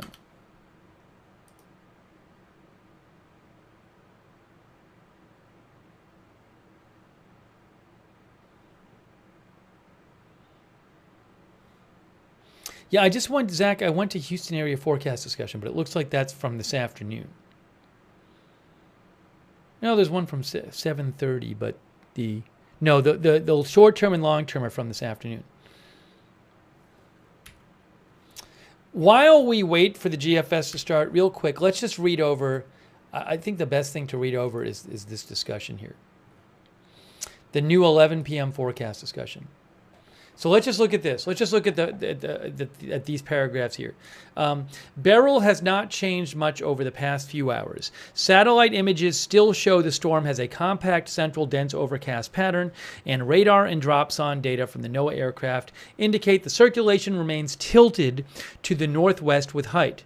Both the NOAA and Air Force Hurricane Hunter aircraft have reported a slight drop in pressure to 993 minimum pressure, but the flight level wind data suggests the initial intensity is still around 50 knots, 60 miles an hour. The storm is moving northwestward at 11 knots. I think that's 13 miles an hour on the western periphery of a mid-level ridge. A turn to the north-northwest with a slight decrease in forward speed is expected as the system moves toward a trough over the south-central U.S., taking the core of Beryl to the middle Texas coast early Monday morning. The shifts in the models have been decreasing, and the new track forecast at 11 Eastern was just a touch to the right of the previous one through landfall. After landfall, a faster motion to the north and northeast is predicted. Beryl is currently in an environment of 10 to 15 knots of southerly vertical wind shear. Wind shear is bad for hurricanes, and it's also surrounded by dry air, which is also bad for hurricanes. Hurricanes feed off of moist air, and hurricanes their structure gets broken down by wind shear. However, the storm is expected to move into an area of decreasing wind shear, and the global models show the moisture increasing near the core. So more moist air. In fact, the ship's model shows the wind shear decreasing to very low levels just prior to Beryl reaching the coast. These conditions, less wind shear and moist air, combined with a diffluent upper-level wind pattern, should support notable strengthening just prior to landfall. Again, notable strengthening just prior to landfall. In fact, the hurricane regional models HAFSA, HAFSB, HWRF, and HMON all show only gradual strengthening during the next 24 hours, followed by significant intensification just hours before Beryl makes landfall. So that's what may happen. You may be looking at this storm 24 hours from now. It may be 11 p.m. Eastern tomorrow night, and you're looking at it and saying, wow, it hasn't strengthened that much. I guess it's a dud. But you shouldn't say that, because what they're saying here is a bunch of models say for the next 12 to 24 hours, gradual strengthening, but in the hours just before landfall, significant intensification. Based on the guidance and large-scale factors, there's a chance of rapid intensification if Beryl becomes better vertically aligned, and it's possible that it strengthens more between the 24 and 36-hour predictions. Okay? So could strengthen a bunch more than they're currently anticipating. It is important to note the average track error is 36 hours is 50 to 60 miles, and the average intensity error is close to 1 category. Users are reminded to consider these uncertainties when using the forecast information. It also says damaging hurricane force winds will begin on the Texas coast late Sunday night and Monday, and will continue into Monday. And there's a danger of life-threatening storm surge late Sunday night and Monday on the coast of Texas in various places. We already showed you the storm surge graphic. I'll show it again there.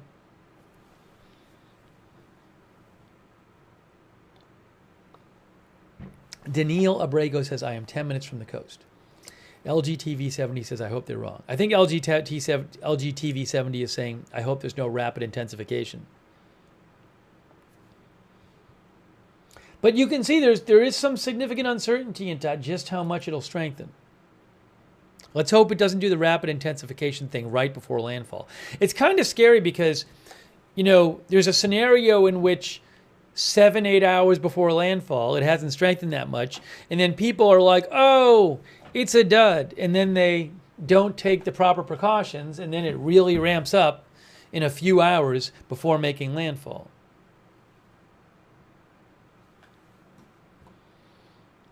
John Gaunt says dangerous. Do we have the GFS model starting yet? Hey, the GFS model is running. All right, we're gonna see this. So this is one of the big, important weather models. It's one of the models that the National Hurricane Center looks at.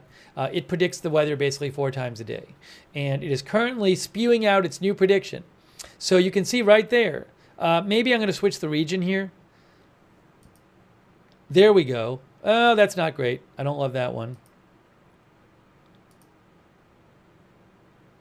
You know what? None of these is ideal. I need a better region. United States. For now, I might stick with this one. I want to make it bigger, though. This, right now, that's at 12 hours. So we currently only have 2... There's only 2 plots on this prediction. It says pressure 999. Now the pressure now is 993, so that's a little off.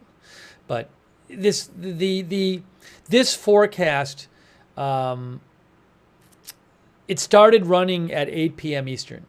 So they give it initial conditions. So you might say, why is it saying 999 when the pressure now is 993? Well, when this model started running several hours ago, they had to basically make a guess at what the starting pressure would be. Okay, so, this is what the current GFS model says. So that's at 18 hours. That right there is 8 a.m. on Sunday. So it is spitting out its prediction. So I'm going to run this forward here. I'm going to press play. So we're looking at this is on tropicaltidbits.com where you can get this GFS model and other weather models. And it is showing you those are 6-hour jumps. And you can see the pressure dropping. Now it's going to be low. I assume it's going to be lower than 999 at that point, but what I'm looking for is where exactly does it send it on the coast? Where does it say it's going to make landfall? And generally speaking, how much does it have the pressure dropping?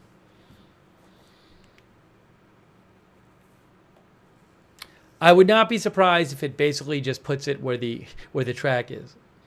Hey, thanks, Brian Beelman, for the gift memberships. That's really nice of you. Thanks, Brian. And Tom Witcher, thanks so much, Tom, for all your support. Really appreciate it, Tom Witcher. So give it a couple minutes, and it'll spew out the next, the continuing forecast here. We'll just sit here and wait and see what it says. But this is an important model. It's one of the models that the National Hurricane Center will look at when it makes its next forecast. Baby Dougie said it is tracked more northward along the coast with every update. The thing is, though, they did say that the models have stopped they're no longer. What is the exact words they used? Like the models, the fluctuation between the models and the spread and the difference between the models at one time to another time is not that big anymore. I'll read you the exact language they said. They said in their latest updates, the shifts in the models have been decreasing. So they're just not seeing big shifts over time in the models like they were before. Okay, so we're up now to, that shows you up to Sunday night, because it goes up to 20:00Z Monday is 8 p.m. Sunday Eastern. Now look at that. It says 988. You see how much the pressure went down in 6 hours on this? It was 995 and then it goes to 988. That's what the National Hurricane Center is talking about. They're saying they really expect a bunch of strengthening in the hours before landfall. Now, at least on this, it's not, it's gone from 999 to 988. That doesn't mean it'll be, that would suggest, 988 might not be a hurricane or be a category 1, although it seems like this is starting at 999 when actually it'll be more like 993 starting point or something like that. But my point is, it's not, we'll see what the pressure what it has the pressure at when it makes landfall. Also, I believe the National Hurricane Center has said that, I want to say in a previous update, that they're not really relying, that the GFS isn't that great for the intensity forecast. So I wouldn't be too wedded to that. But it's interesting to see what it says.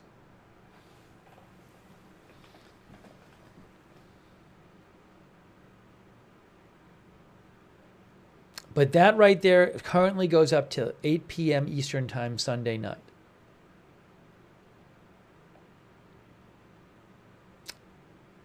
And eventually this number 30 that's grayed out, that's going to turn black. And that means that additional 6 hours of forecast you can now see on the screen. Oh, there's 30 and 36. There we go. Right there. Look at that. Okay, so there you go. That is the latest GFS model run.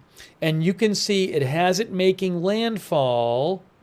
So the last frame is 8 a.m. Eastern Time, 7 a.m. local time there, if I have that right. Yeah, so this is calling for a landfall on Monday morning. Just, in terms of the intensity, you can see that the intensity really starts dropping on it. The pressure starts really dropping in the last, 18 hours, in the last 12 hours before landfall, roughly, something like that. But you can see where it has it making landfall there, which I think is pretty close to where the forecast track is. Let's look at the forecast track again. Yeah, there's the current forecast track.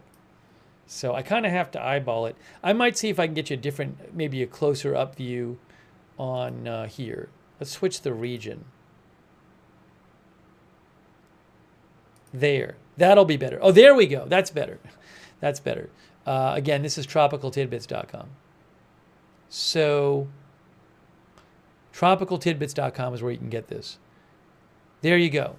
So that's showing, that's the newest run of the GFS model. How does that compare to the current track, the current forecast track? It's so hard to say. I can not even really tell where the difference is. But it's not, it looks pretty similar, right? Am I right?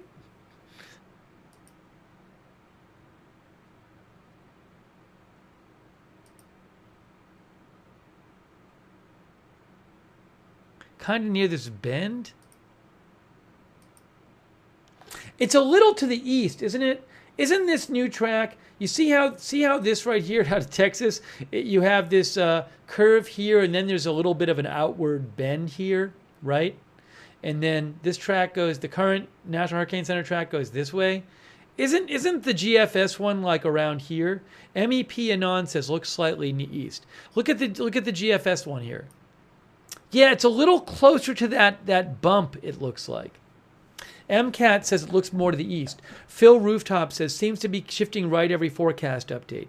So just eyeballing this, it does seem like the latest GFS track is a little bit to the east of the 11 p.m. National Hurricane Center track.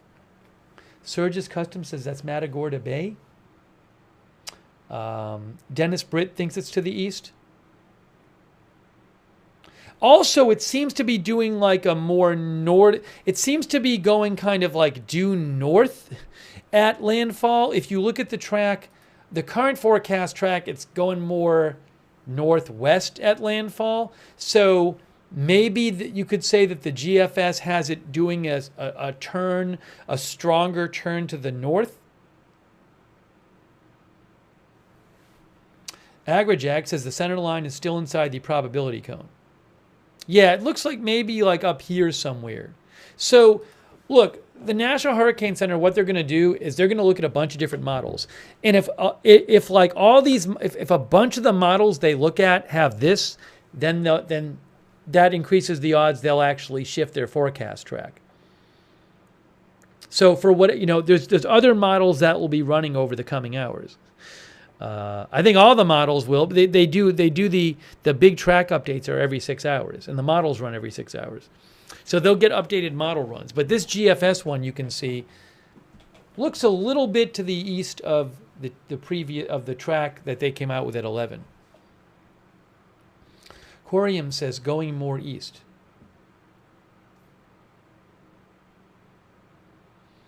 Eye of Levy says it's definitely to the east.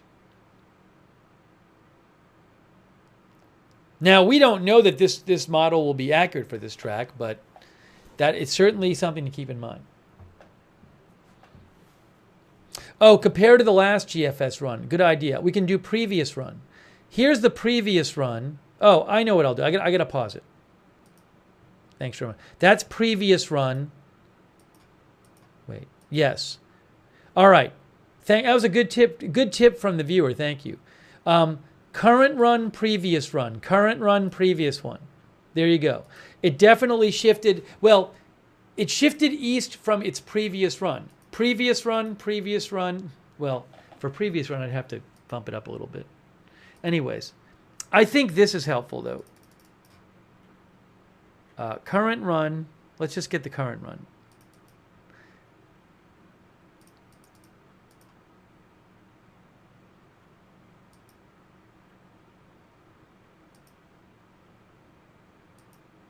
Yeah, so that's the new run, and that's the previous one. So compared to 6 hours ago, this GFS model is calling it to go a bit more to the right.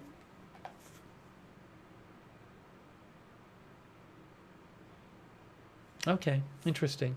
Interesting. During the coming hours, you can go to Tropical Tidbits and you can go look at the different models as they come out and check them.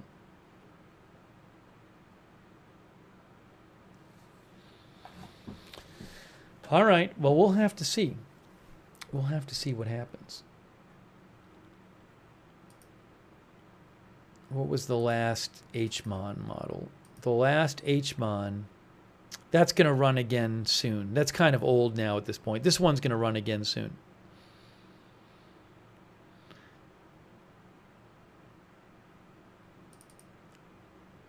That was from like 6 hours ago.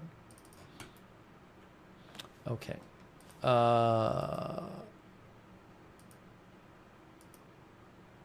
We'll take a few more comments here. But overall, the forecast says it's going to strengthen to a Cat 1 hurricane, maybe more. You should expect a lot of the strengthening to happen in the hours before landfall. It might not even strengthen that much in the next 24 hours. But as it gets close to the coast, it's supposed to strengthen a bunch. Okay? So certainly this bears watching. And also at Tropical Tidbits, you can watch the satellite shot. That's the cloud cover there.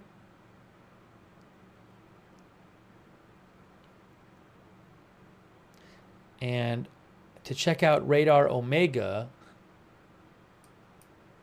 I'm actually going to get rid of the hurricane track for a second on Radar Omega.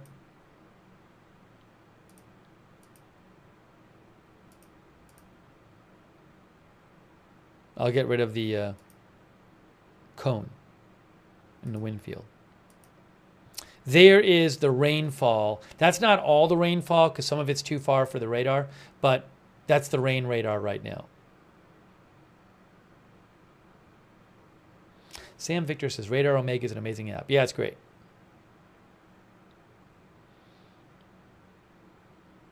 Longboard Ninja Master said it grew in strength quickly last time. Sergeant Relic thinks Houston will be fine. It's not a major hurricane. Houston is under a flash flood watch and a tropical storm warning. A flood watch. Is it flood watch in Houston? I read it before.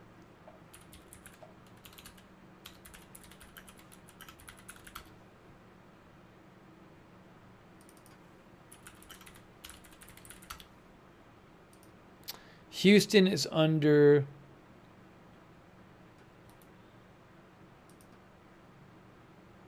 flood watch and tropical storm warning.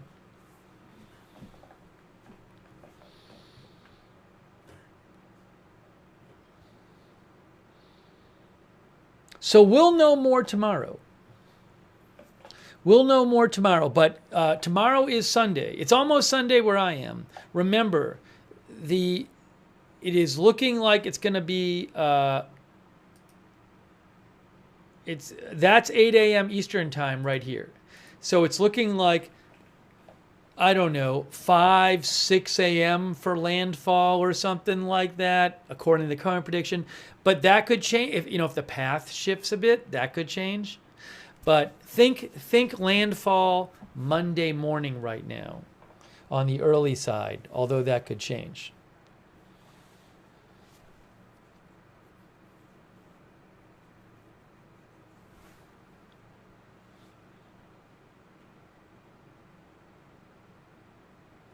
All right. All right. Oh, what is Matagorda Bay? I wanted to just check that out. Some people keep mentioning. I don't know the geography there. Where's Google Maps? Where's my Google Maps? There. So here's Houston. There's Galveston. And then Matagorda is here. It's like Matagorda is before that kind of bump here. Matagorda is here. There's Sargent, there's Freeport, Lake Jackson, Angleton, West Columbia, Sweeney, Bay City. Corpus Christi is to the west, and Aransas? So the closer it gets to the Galveston, the more further away it's getting from Corpus Christi. Matagorda. Surgent.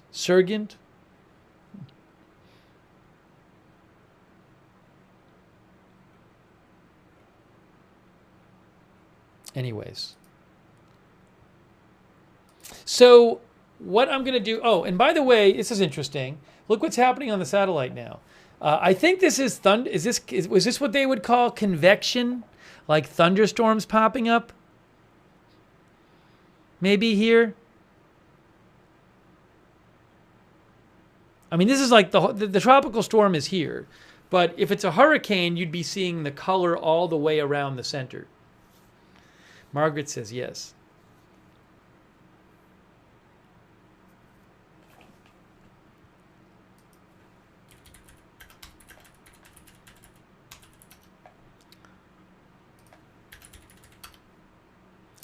It's Port Aransas. Oh, it's Aransas. Port Aransas, okay. Kay says it's just trying to get more organized. Bella Italius is getting reorganized. You can watch this at Tropical Tidbits. You can go there and look at the satellite shot whenever you want.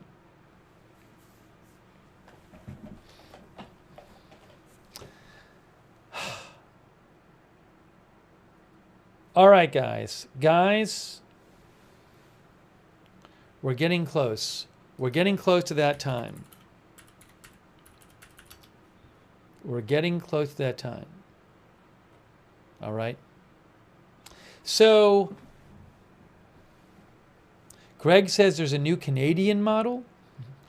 I don't know if that's one they really focus on. Oh, hey, the CMC is running. Really, thanks, Greg. The CMC Canadian model is running for whatever. I don't know that this is one of the big ones. I don't really usually see them mention this in the forecast discussion for the National Hurricane Center. Maybe they look at it though. But for whatever it's worth, the new Canadian model run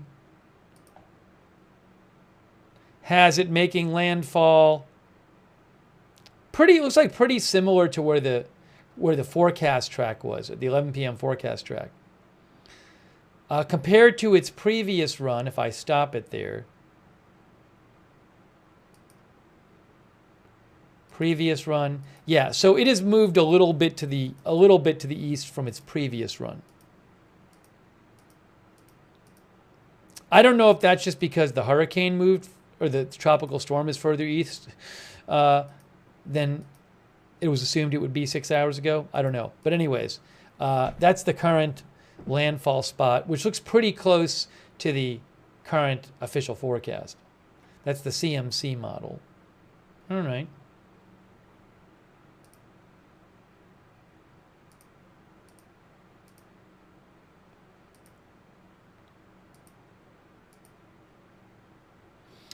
All right, guys, I think it's time. So look, the way we're going to do this is, first of all, I'm planning on doing coverage of the French election. The second and final round of the French legislative election is Sunday. And I think the exit poll gets released at 2 p.m. Eastern time, if I have that right.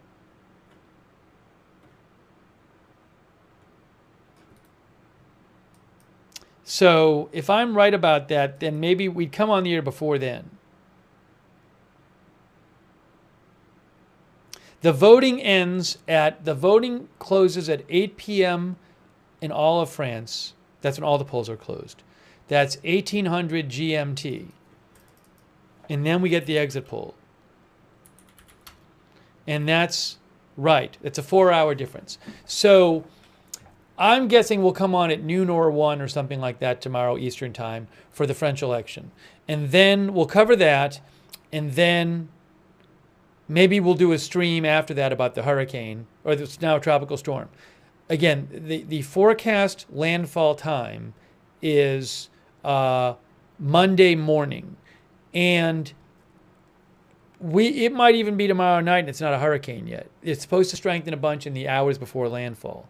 So if you're sitting around tomorrow, late afternoon, early evening or whatever, or even regular evening, and it's not a hurricane yet, don't think, oh, that's it, it's not strengthening. It's supposed to strengthening in the hours before landfall. Okay, so I really appreciate you guys joining this live stream, and let's hope this thing doesn't rapidly intensify. Maybe it'll fizzle out. How about that? But if you're on the Texas coast, you definitely should be paying attention to this. And maybe also other areas, northern Mexico, keep an eye on it, Louisiana, and these areas inland that might get affected by the rainfall, for example. Anywhere in that area, pay attention to your local weather authorities. Do what they tell you to do. But we'll keep an eye on this. French election coverage tomorrow. If there's any other big news, of course, we'll jump on the air. Agenda Free TV. We cover all kinds of live breaking news without an agenda. So subscribe and follow Agenda Free TV. And I will post updates on this and other stories on my X account while I'm not on the air. That is @Lookner on X. I really appreciate you guys tuning in. I appreciate a lot of you. A lot of you have been sending me comments and helping me and giving me feedback and letting me know about things you're hearing about. Oh, PJ Bachman said, what is this? A voluntary evacuation notice was issued for Galveston's West End. That's what KHOU said. A voluntary evacuation notice for residents in Island's West End of Galveston. So what I would suggest is there's all these different evacuations. Yeah, here it is right. This was a couple hours ago. City of Galveston Emergency Management. A voluntary evacuation of the island's West End. While officials feel the chances of tides above 5 feet are currently very remote, tides above that level could prevent travel on major roads and make it difficult for the city to respond to emergencies. Anyways, just if you're in the areas near where this hurricane or it might be, check with your local authorities because there's all these different types of evacuations. The voluntary, the involuntary for part of the town applies to this person or this kind of vehicle or this kind of housing. So just check it and make sure you are up to date with what your local authorities are saying. Thanks, PJ Bachman, for writing in.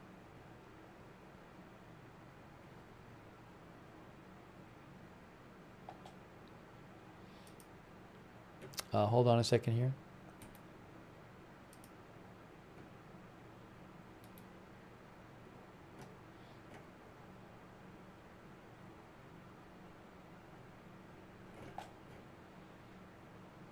Okay, hang on a moment here.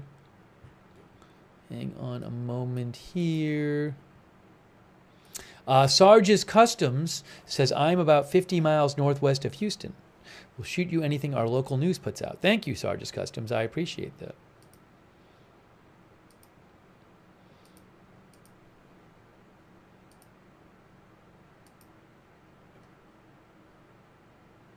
Our viewer Jessica S, by the way, also said, Jessica SL said, the Carrot Weather app also provides the hurricane and tropical storm tracks. Thank you, Jessica S. L. Jessica SL. Sorry, I missed that. I missed that comment before. Then also Gino, I'm sorry, I missed a couple comments. Gino Kearney said the USS Lexington is moored at Corpus Christi.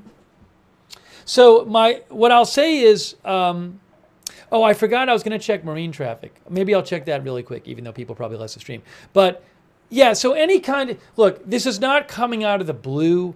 I have to imagine that any kind of like big ship, whether it's military or commercial, they've known for days about this storm and they will do, whatever I'm sure they have procedures to cover this kind of thing, which I don't know what they are.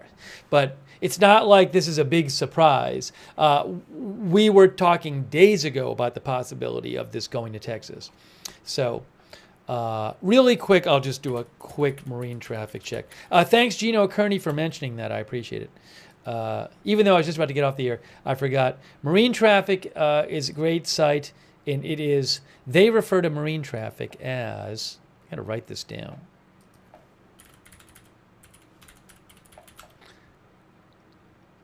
Marine traffic is a ship tracking and maritime analytics provider, marinetraffic.com. So you can track ships there. And just for the fun of it, let's go to their live map. And if we go to Texas, the problem is I don't know what it normally looks like on marine traffic in Texas at this point in time. So I'm guessing there might be a bunch of ships leaving, but I mean, there's ships leaving and there's ships going different directions. So I'm not going to be much use to you here because I don't have perspective on here's where they normally are. And here's some that have left or something. It's cool though. I mean, you can go and click on the different ships and get updates on them and stuff. And they have different options. Then you can pay for more options. And there's a free version and it's cool. So marinetraffic.com. When the hurricane was going by, I think it was Grenada, or it might have been Jamaica, it was one of them. You actually could, it appeared to, it really seemed like a bunch of ships were just leaving, which is not surprising. So anyways, but that's marinetraffic.com. You can check that out. Okay. I'm not going to be able to show you much from that. All right, we're going to wrap this up. Sorry, I missed a couple of those comments until late.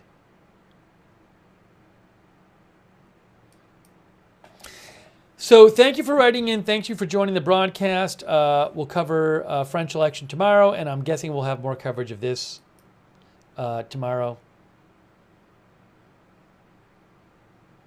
By the way, our viewer Suze also mentioned that Weather Underground you can find a storm track of Beryl there as well on Weather Underground. Big thanks to our moderators. Huge thanks to our moderators. BZ, Ruth Krafasi, Cynthia Moon, thanks so much for we're here with us tonight. Really appreciate it. Linda Belk and Larry on X, over there on Facebook. Kay Larry Body, Paul Anderson, Margaret Riley, Christina Neal, thank you. And a big thanks to Good Luck Duck, LB Prairie Dawn, Mark and NC, Sarah, and Papa Bear, all moderating on Twitch. Thanks, Hello Howdy, for subscribing on Twitch. Thank you so much, Ann Carolyn, for the bits on Twitch. It's very nice of you. And by the way, thanks to everybody who donated to the channel. That is so nice of you guys. You are the ones who keep this channel on the air with your support. So I really appreciate you allowing this channel to exist. Thank you. And if you ever want to donate to the channel, you can go to agendafree.tv, agendafree.tv. Turn on notifications. I don't know when big news is going to happen most of the time. So, I mean, I know like the French election is going to be tomorrow. But normally I don't know when I'm coming on the air. So if you want a notification every time we go live and you want really reliable notifications, sign up for our free notifications. The mods can post the link in the chat.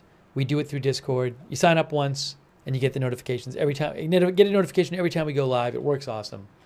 So sign up for those. You can also find the notifications link in the description of this video on Facebook and YouTube. So sign up for those. And also, if you're interested, at the same link, you can check out our Discord chat where you, for free, can chat with other viewers when we're not on the air. A lot of our viewers like doing our Discord chat. Big thanks to our Discord mods, by the way. And if anybody out there is interested in being a volunteer moderator, that would be awesome. You can ask our mods about that. There's sometimes a wait list, though, but ask our mods about it. A reminder, I do have a personal channel where... haven't been there the last few days because it's been quite busy news-wise, but I do sometimes do some non-news live streams. It's pretty chill. That is called Lookner on YouTube. And Look Nerd with a D on Twitch. That is non-news live streams, if anybody's interested in that. And what else did I want to mention? Oh, for those of you who subscribe to this channel on YouTube, a quick reminder: if you want to turn on the YouTube notifications, you need to click this bell and turn the bell on and choose all notifications. That's just the way it works over there. Thank you to, I want to say thanks to our Facebook and Twitch subscribers and our YouTube members for all your support. You guys are awesome. Shaggy and Wall Street, subscribe over there on Twitch, thank you. Alistic, thank you for subscribing. Hello Howdy, Melky GS, thanks for being subscribers. Drunk Can't Cook, thank you for subscribing. Flaps15, Relila, thanks to all of our subscribers on Twitch, thank you. And our Facebook subscribers like Eve Richards, Robert Rial, Kay Larry Body, Margaret Riley, Billy Joe Drage, Jane Summers, Lou Green. Thanks to all of our Facebook subscribers. You are awesome. I see they still haven't fixed the star system on Facebook.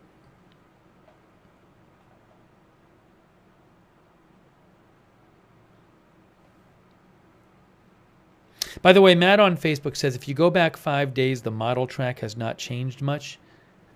Just out of interest. Here's the track here. I got to go to the archives. Oh, no. Advisory. So 24 hours ago would be 30. That's interesting. Does it let me superimpose them? No. That's where the track was 24 hours ago. And then, is this going to work or not? No, it's gonna zoom out. Yeah, see, it zooms out every time. That's where the track is now.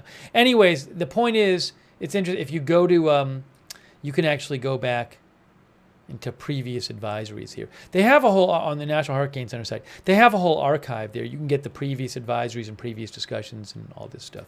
But they have a graphics archive too. Cone. Previous cones. 3-day no line. 3-day line. Oh, here it is. Oh, no, you can do it this way. That's better. We'll do it this way. Yeah, so they have this thing too. So it's actually kind of cool. So you can go, hold on. Stop. We should do this more. That's a good suggestion by Matt Kinney. You can actually see how the track evolved over time. So that's the most recent one there. Oops, this isn't going to work well, is it? It's sort of hard because, I mean, you can just, that's from Friday. That's the Friday track. And then that is from Thursday. You can see it's tracking into Mexico, and you can see how it changed over time. It's been going to the east, the track. So just so you know, that's in Graphics Archive. Graphics Archive.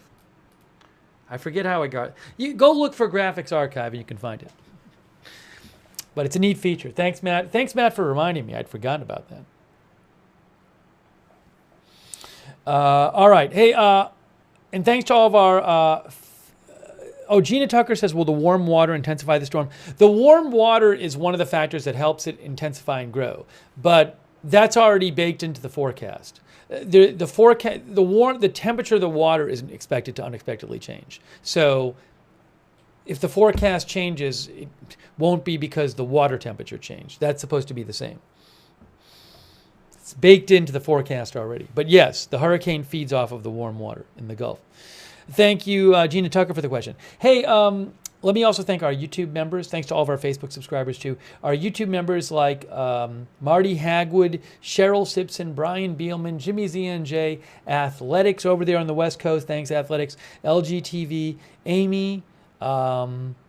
Thanks for being members. Bella Italia, Ronald Kame, Water Tiger, the one and only Storm Laughter, KK, Neeby, Glam Girl, Atlanta, Caddy Connie, Hamba Semesta, CAC 813, Dark Cloud, Evie Shore, Leslie Ladyhawk's Coloring Cave, Yee Yee. Thanks for being members. JD and all of our other, Rick Hoppy and all of our other members as well. What is the Discord? The mods will explain that to you. There's a discussion board there. Discord's like a chat platform. Oh, thanks to Isabella Griffith, our new member. Thanks, Isabella. That's nice of you. All right, guys. We are wrapping up this stream. French election coverage Sunday. Probably, I would guess, maybe some more storm coverage Sunday. Thanks, Burncat, for being here, too. That Meskin Show in Katy, Texas. Thanks for being here. Worm82. Pamela J., all of our other viewers. All right, guys, that is it for now. You've been watching our live update on Tropical Storm Beryl, which is supposed to become Hurricane Beryl. We'll see. It's supposed to strengthen. Will it strengthen to a hurricane? That's what it's supposed to do. It could rapidly intensify. We'll have to see what happens. That is it for now. Thanks so much for watching. We'll see you soon with more live breaking news coverage right here at Agenda Free TV.